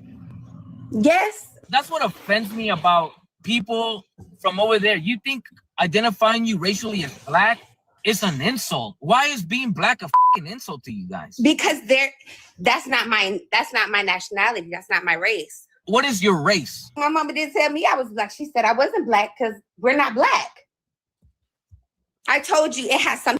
To keep it a buck with the little bonnet thing that he had on, I see a lot of YNs wearing that. She's trying to make her son. No, my son is not black. Yeah, he's a black. He seemed to be very YN-esque over there. And I don't, I'm using that term facetiously and satirically, right? I don't really like to use that term, but I have to concur. Her son did look like a YN, and she's still saying, no, I know black. Yeah, yeah, he is. My nationality, that's not my race. What is your race? My mama didn't tell me I was black. She said I wasn't black because we're not black. I told you it has something to do with the hair. You see what I said? Her mama raised her like this. So now she's trying to raise her son like that. So these mentalities are passed down. Her mama said she's not black. So then he asked her, what race is she? And she leaned into her nationality. Many people know what their race is and they want to deny it. So they lean into their nationality, right? Is she the same race as Bad Bunny? They're both Latina, right? Or are they different races? What race is she and what race is Bad Bunny? My nationality, that's not my race. What is your race? My mama didn't tell me I was black. She said I wasn't black because we're not black. So her mama told her, her mama just said, no, I know black. Okay, did she tell you what she was? See, many of these people will say that they're not black, but they won't say what they are. Okay, fine, you're not black, but what race you are? And then they just keep saying Latino till they're blue in the face. But if you're talking about race, you know that Latino is not a racial group.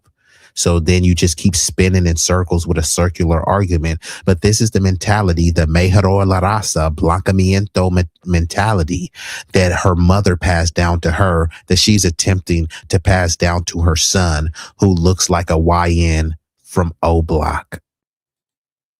That's not my race. What is your race? My mama did tell me I was black. She said I wasn't black because we're not black. I told you it has something to do with the hair. If you would have, hey, if you would have said to me, Ricardo, you look black. Well, I don't think so. But if you did, that's an opinion. That's not an insult. You're insulted because somebody identified you racially as black. Why is it? You have me in tears. I was in tears because you're making it seem like I don't know who I am. Every month, this Airbnb.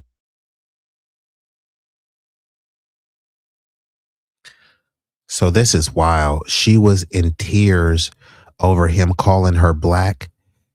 He said, oh, look, hey, what's up, mommy? Oh, you're Negrita. You're a black woman. Oh, my God. How could you call me black? You just called me a bitch. Huh? All he just said was you're a beautiful black woman.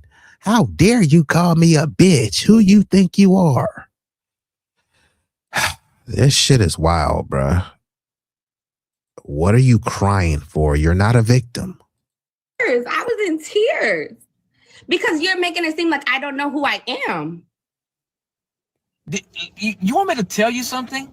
Race is a social construct. It has nothing to do with who your parents are and where you were born. Did you know that?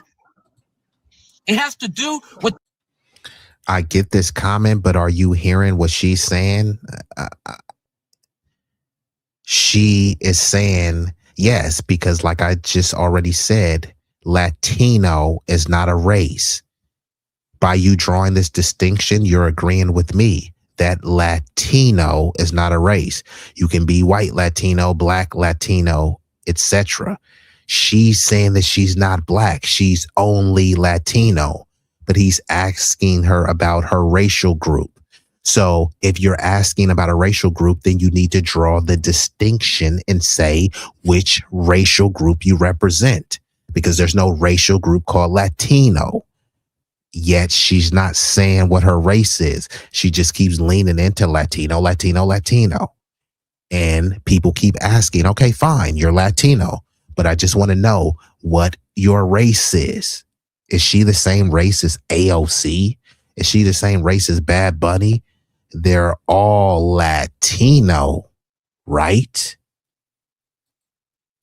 The way anybody in society identifies you visibly when they see you. It has nothing to do with your blood, what the DNA says, who your parents are. Nothing. It has all to do with somebody seeing you and thinking they know what you are. That's what race is, a social construct. How could it be an insult for somebody to identify you as what they visibly see? I came out the womb. I came from my mama and my daddy. And so being raised by them, I knew who I was. And you had me questioning who I am.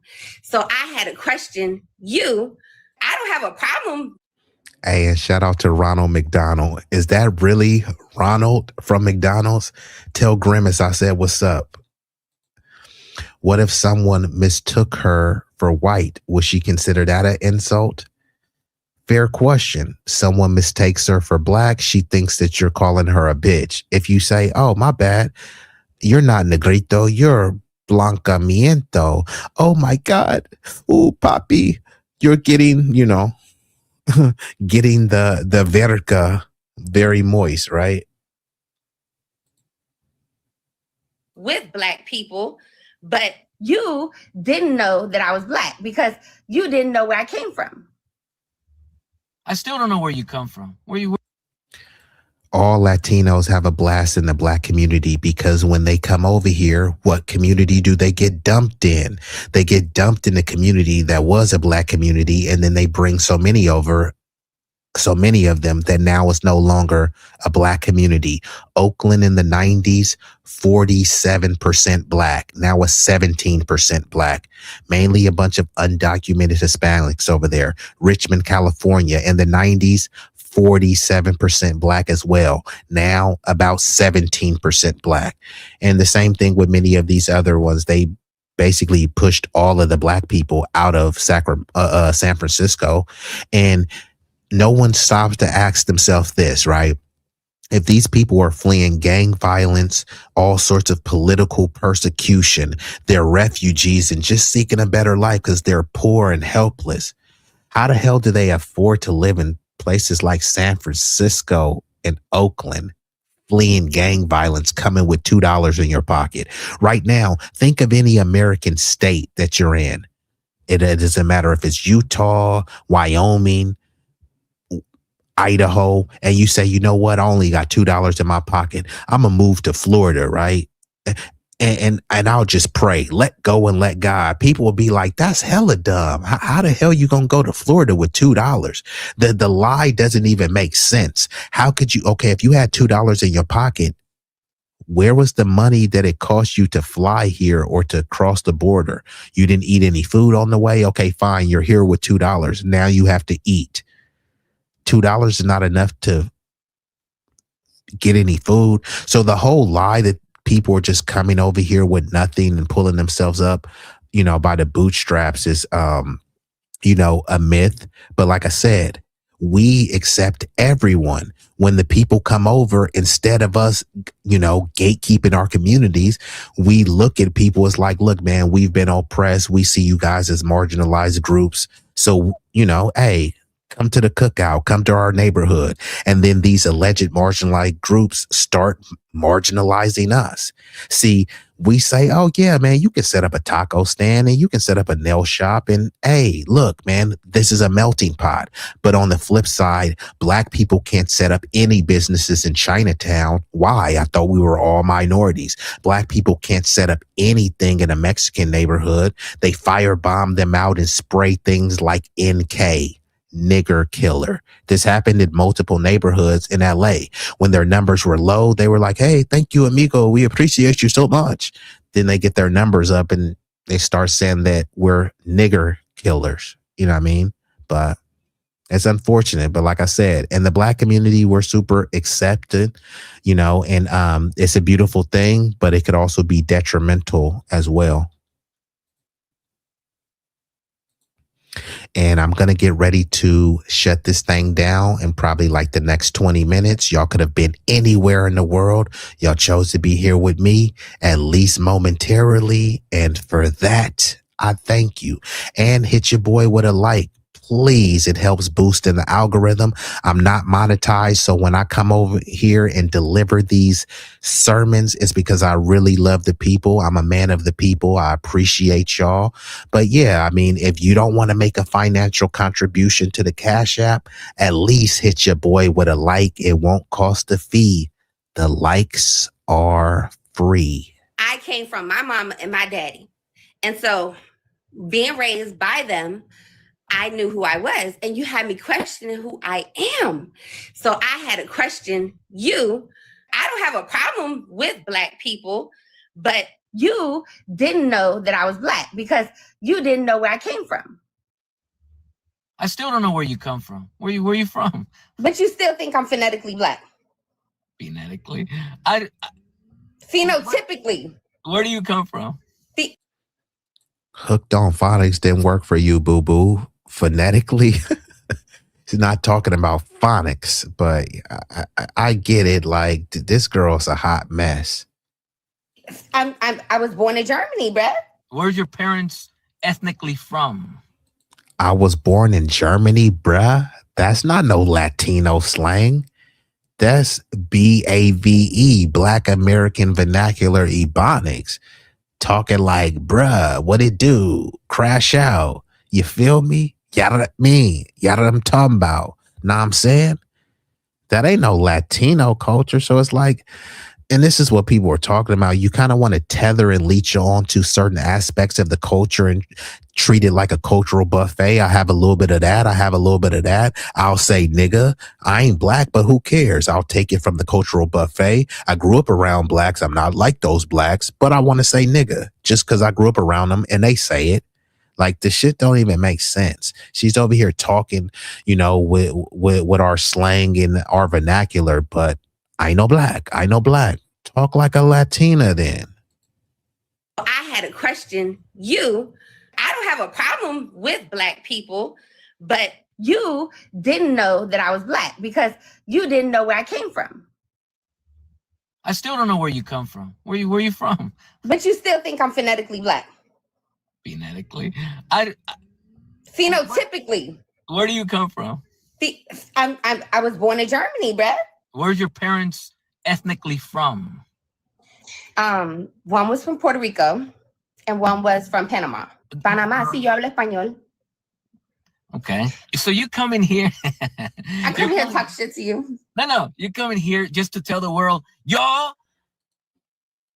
So they also live in very unstable at times. They will have 15 people in one apartment sharing one car. Just because black people don't want to live like that doesn't mean we're stupid. And yes, one of my best friends, he's Bolivian, and there's at least like closer to 10 people, and no one has to take my word for it. Look it up. On average, many immigrant families, they live upwards of 10 to 15 people in a house compared to many American homes. There's a lot of single people, and then maybe 2 to 4 people. So when they do household income, how could you compare someone that's a single person to a household income with 10 people in the house and maybe, 8 of them are working? That's not really an apples to apples comparison. Came from. I still don't know where you come from. Where you from? But you still think I'm phonetically black. Phonetically? Phenotypically. Where do you come from? I was born in Germany, bruh. Where's your parents ethnically from? I wish this was untrue. Unfortunately, Ricky Williams, you do have a point. Unfortunately. One was from Puerto Rico and one was from Panama. Panamá, si yo hablo español. Okay. So you come in here. I come here to talk shit to you. No. You come in here just to tell the world, y'all, I'm not black. Calling me black is like calling me a biatch, pretty much. I'm saying you called me that, but I feel like you called me out of my race. You want me to tell you something? There is no such thing as calling you out of your race. She hasn't even said what her race is. What is her race? She clearly says she's not black. So what is her race? Does she look Asian? Maybe she is Asiatic. And this is where it gets a little bit cowardly. Oh, you called me out of my race. Okay, what's your race? No, seriously, I don't want to call you out your race. So what's your race? Latino, but that's not a race. So again, what is your race? She still have yet to say what her race is. She said what her race isn't. I'm not black. No, don't call me black. You thought I was black. Don't call me black. Okay, you said what you weren't. What are you? Don't worry. I'll wait. Oh, I'm not black. Calling me black is like calling me a biatch, pretty much. I'm saying you called me that, but I feel like you called me out of my race. You want me to tell you something? There is no such thing as calling you out of your race. Look, I'm a very proud person, okay? I'm a Latina, and it's hard for me to digest that I'm not Latina. Porque yo no soy negra. Tengo un esposo que ya te enseñé la foto, pero no me lo viste por el mensaje que yo te mandé, que él es haitiano. Y él sí tiene la piel negra. Él es moreno. Siempre fui racista y después me tuve que como caer porque le digo, este hombre me dijo que yo soy negra. Y yo le lloré a mi esposo y mi esposo se reía de mí porque él dice, qué risa me da, qué risa me da. So now you're back to say that you are black. I literally crashed my car just watching your video because I was so interested in you, because I was following you. I was very interested in what you were saying. And I was like, okay, look, I look crazy. My fucking lashes are sticking together and shit. You're a good looking lady. Don't worry about that. So now you're black. You told me I'm black and I became black. My mama told me I'm not black. When I started putting grease in my hair when I was in 3rd grade, because all the black girls in my school was like, put grease in your hair because You know what I'm saying? I had dyed my hair blonde when I was in 3rd grade. You see how many people are conflicted and confused. It's not just me. But here's my issue. Not that it's necessarily an issue, but for lack of better words, my issue is that you felt offended. You call me black. I'm confused. I don't like being confused. I don't like not knowing who the hell I am. It's like somebody calling me a bitch. I know I'm not a bitch. And if somebody call me that, I'm going to be mad because I know that's not what I am. You, from your own words, you said that when you first came on and I identified you as black, you cried. I was laughing, crying. I was like, oh my God, did you know I'm black? Like, I didn't know I was black. I cried to my husband. My husband took pictures of me and everything. He was like, because I started straightening my hair. I was tripping off of it. I wasn't like crying tears, but I was laughing and crying. I was like, oh my God, I didn't know this. I didn't know this. Yeah, you know, before we would try to say, no, look, you are black. We have to convince you. But like Jennings is saying, I don't want to mess your name up. But like, I think it's Jerry. Like Jerry is saying, like, nah, you know, you can stay over there. Hold your own nuts. Hold your own lineage. Hold your own filth. Fine. I know black, papi. I know black, mommy. That's okay. Stay over there then. You know what I mean? It's all good. I mean, we don't have to hate each other. Do you, boo? But over there, though. You felt offended. I didn't feel offended. I just didn't know it. You said when the girl in the Asian salon was doing my nails and she noticed my complexion and she was like, "You're black. This color doesn't look good on you." I was like, I didn't say anything. I didn't feel no type of way. I don't have no offense to my children being black. That's not offensive to me. I married a black man. Your son. I married a black man. You could say, I don't like that my son is being identified as black, but I acknowledge the fact that he is identified as black racially, and there's nothing you can do about it because that's what race is. It's about acknowledging reality versus a fantasy. A fantasy of we don't. It's not a fantasy of mine. I've never fantasized about any white people. I married a black man. You're muted. You're muted, dear. You're muted. I don't have a fantasy for white people. I don't. I never accused you. I married a black man because I loved him and he was attracted to me. But what I'm saying, when I fill out my little FAFSA forms, when I fill out my little SOLs, I never wrote down anything other than Latina. And that's okay. For my kids, I never wrote down anything other than Latino. I just never did that. I never acknowledged any other phenotype other than the phenotype that I was raised under. You know what I'm saying? Look. There is.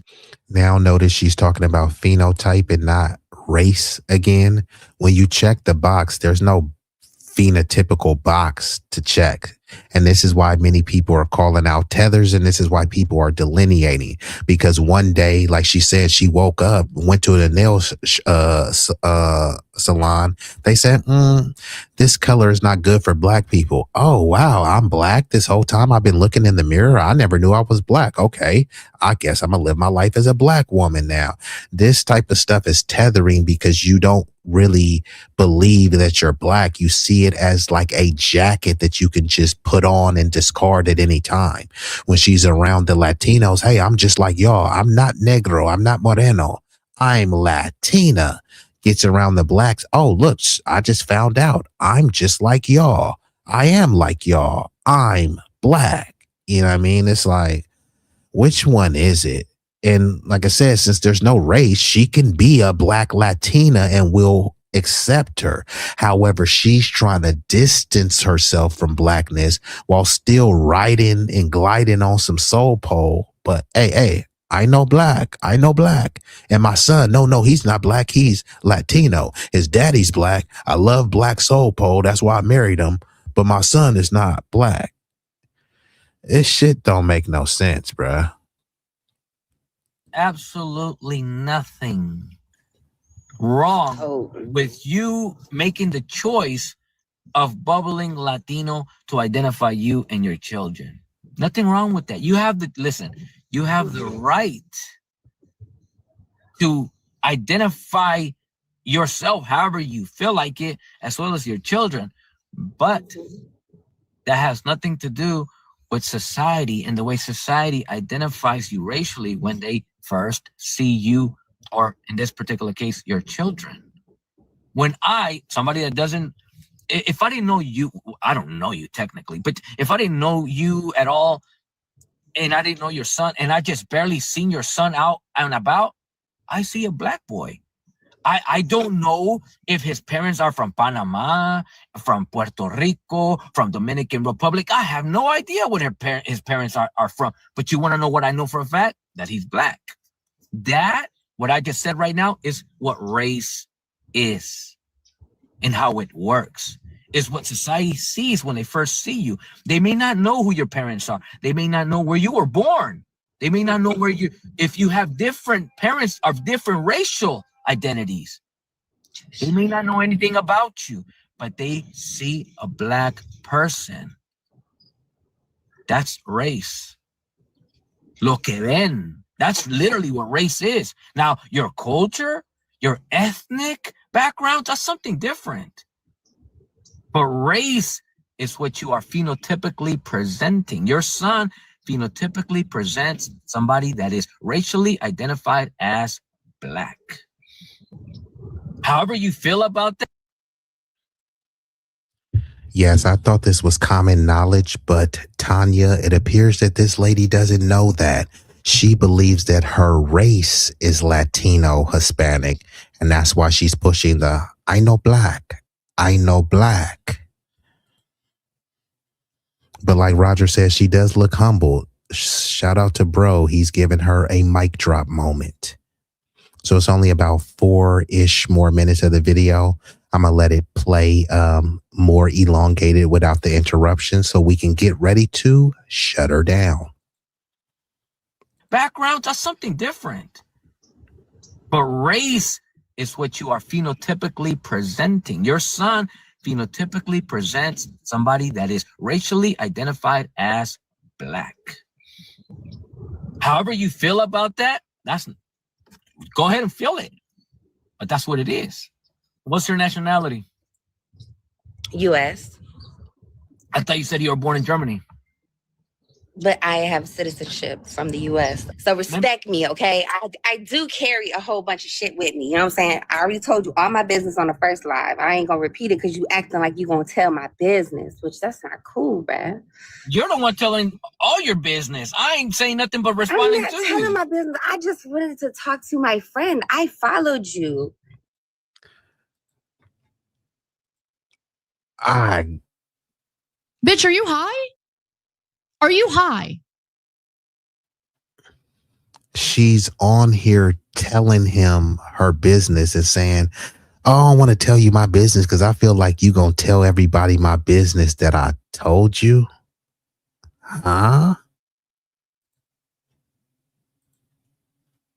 I thought you said you were born in Germany. But I have citizenship from the U.S. So respect me, okay? I do carry a whole bunch of shit with me. You know what I'm saying? I already told you all my business on the first live. I ain't gonna repeat it because you acting like you gonna tell my business, which that's not cool, bruh. You're the one telling all your business. I ain't saying nothing but responding to you. I'm not telling my business. I just wanted to talk to my friend. I followed you and I liked you. You know what, C Heights? Maybe that's... It's all starting to make sense. I know black, but then she wanted to slide, ride, and glide up and down on that soul pole for the purpose of citizenship. Allegedly or theoretically. Doesn't sound too far-fetched. Ricky says, keep it real. This woman looks like she's from India. She looked like she could be Arabic. Kamala? Kamami? Is that your sister? Come get your sis, Kamami. American born in Germany, but it's Latino and melanated. But Bro, this shit is wild. American born in Germany, but is Latino, melanated, but not black. A person of color, but don't call her colored because I'm not really black. And my race is not black, but it's what? Yeah, I'm confused too. And shout out to everyone who's been watching this. I know y'all might have a headache. So, if you have some Tylenol, I suggest you pop one. But don't worry, now you probably don't have to pop one because this video is almost over. But I know she has been insufferable. And I was talking to you. I ain't gonna repeat it because you acting like. What's your nationality? U.S. I thought you said you were born in Germany. But I have citizenship from the U.S. So respect me, okay? I do carry a whole bunch of shit with me. You know what I'm saying? I already told you all my business on the first live. I ain't gonna repeat it because you acting like you gonna tell my business, which that's not cool, bruh. You're the one telling all your business. I ain't saying nothing but responding I'm to not you. telling my business. I just wanted to talk to my friend. I followed you and I liked you and I was talking to you. You liked past tense? I like you still. I just don't like people blowing up my DMs. But why didn't you just respond to me after I threw that picture at you? You could have just responded. No, respectfully, yes or no, were you blowing up my DMs? And when I mean blowing up, Damn, what type of picture did she show? Like, you got a hubby. What type of picture was it? A provocative pic? Just curious. I don't think it was, but I am curious. What kind of pic did she send? You just respond to me after I threw that picture at you. You could have just responded. No, respectfully, yes or no, were you blowing up my DMs? And when I mean blowing up, I did blow up your DM. I blew up your DMs like crazy. I don't like that. Real wild. I don't allow nobody to blow up my DMs. I block them, no matter who it is. I sent you my mama picture, my daddy picture, my brother picture, my sister picture. I sent you everybody picture. People who start like blowing up my DMs, I block them, no matter who they are. And don't think it's personal. It's not personal. Why are you blowing me up like that? Amelia's funny. I remember I was talking all type of juicy shit on his live, and then I just went up there. But it didn't mean to come up. It didn't mean to all. What is your name on IG? I only had IG because I was trying to get to you. I don't even have a real IG. Like, it's Vielka. It's the same thing as the Facebook thing. So you created an account just for me? Look, I don't want to embarrass my Chick, you're married. Why are you doing all this stuff just to talk to somebody on the internet? Is she trying to choose? Damn, man, you got the brother looking bad. Is she, is this some of that self-hate? She don't want to be black, so she want to get on the Latino train? So the soul pole is not good, so she want to get on the Benito burrito? I only had IG because I was trying to get to you. I don't even have a real IG. Like, it's Vielka. It's the same thing as the Facebook thing. So you created an account just for me? Look, I don't want to embarrass my family, okay? That's all I'm saying. Just don't try to make me look like I'm embarrassing my family. I'm not trying to embarrass my family. I absolutely love and adore my family. Okay. They are created from me out of love, and I cherish them very much. Okay. Well, respect to you and your family. Thank you. All right. Have a good one. Gracias. Hasta luego. Adios. You know how educational that is? For her own son to tell her mom, he's right, I'm black. No, baby, you're not. You know how educational that is for me? Do you understand how educational that is for her son, a black child, to tell her mom, he's right, I'm black. No, baby, you're not. That's why it's so dangerous. Listen to what I'm going to tell you. And this is going to rub people the wrong way, some of you. That's why it's very, very dangerous for black people. Listen to what I'm telling you. For black people to date and have children outside of your race. A lot of us that are not black, we don't understand you. We don't understand you. And when we have children with you, we don't understand you. We don't know how to raise you. You understand? You know how powerful that was for that child to tell his mom, he's right, I'm black. and his own mom. No, baby, you're not. That is a perfect example of what I try to tell people. Be careful who you have children with. You, as Black people, having children with non-Black people is dangerous if you are having a child with somebody that is not Black and are not educated on Blackness, if you will. It's dangerous, because now look how you're going to raise your kid. Your own kid telling you, Mom, what you talking about? He's right. No way. You're not Black. And you want to know what was telling? That initially she came up to say what? You made me cry. You disrespected me by identifying me as Black. I cried when I got off the live when you identified me as Black. Calling me Black is like calling me a B word. That's what she said. That's how she feels about Black people. But yet she had a child with a Black person, and now she's raising a Black child. But if you ask her, if you identify her as Black, it's like calling her a B. That's very telling as to how she feels about Black people. Think, people. Think. When you meet somebody and you like them and you're going to date them, get to know them. Ask them questions. You'll be surprised as to what you get out of them.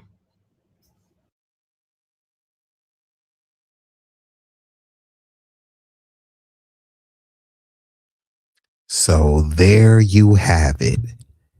That's the video. So yes, I think this has been an extremely fruitful stream.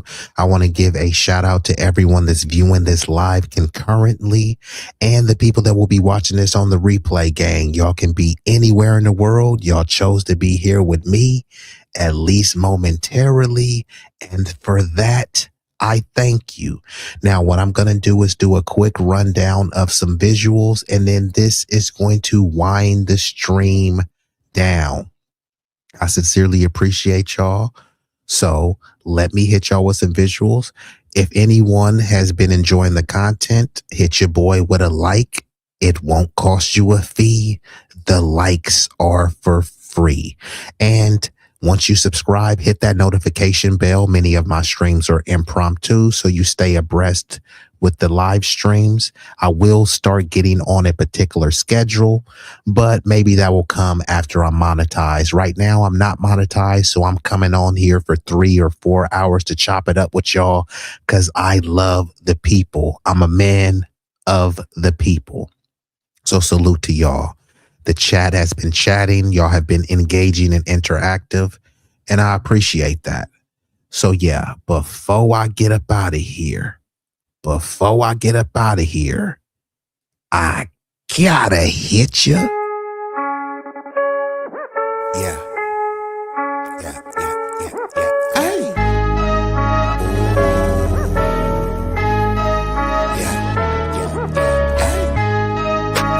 B-Eazy Dat Dude,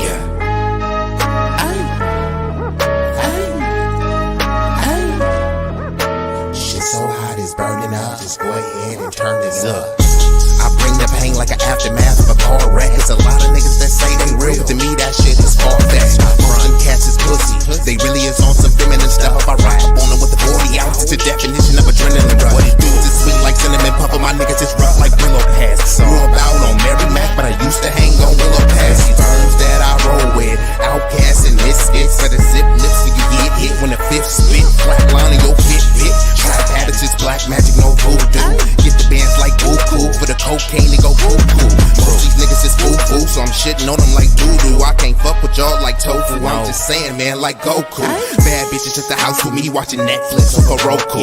Fuck them both at the same time, and I swear to God it was so cool. Street legend, real boss, I call shots cause it's still saucy. I know some G's to the bike crack on Chirac and fly back out to Milwaukee. When they hear me flow, they say I be burning up. Cookies to the draw is what we burning up. What you ain't know, oh, we burning up. This shit so hot, it's burning up. Just go ahead and turn this up. When you hit these flows, I be burning up. Cookies to the draw is what we burning up. What you ain't know, oh, we burning up. This shit so hot, it's burning up. Just go ahead and turn this up.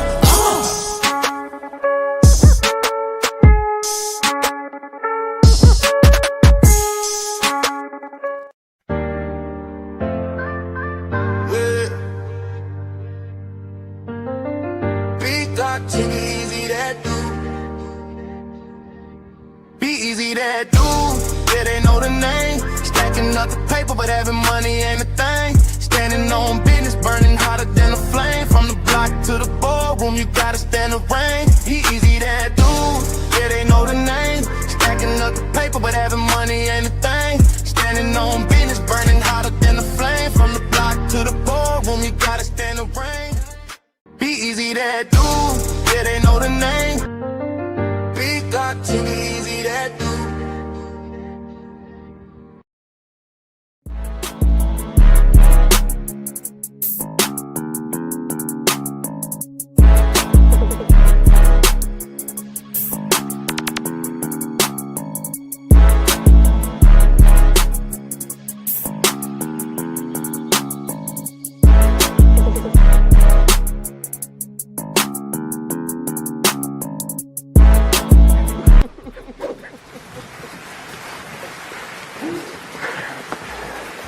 Thank you. You love me. You really love me.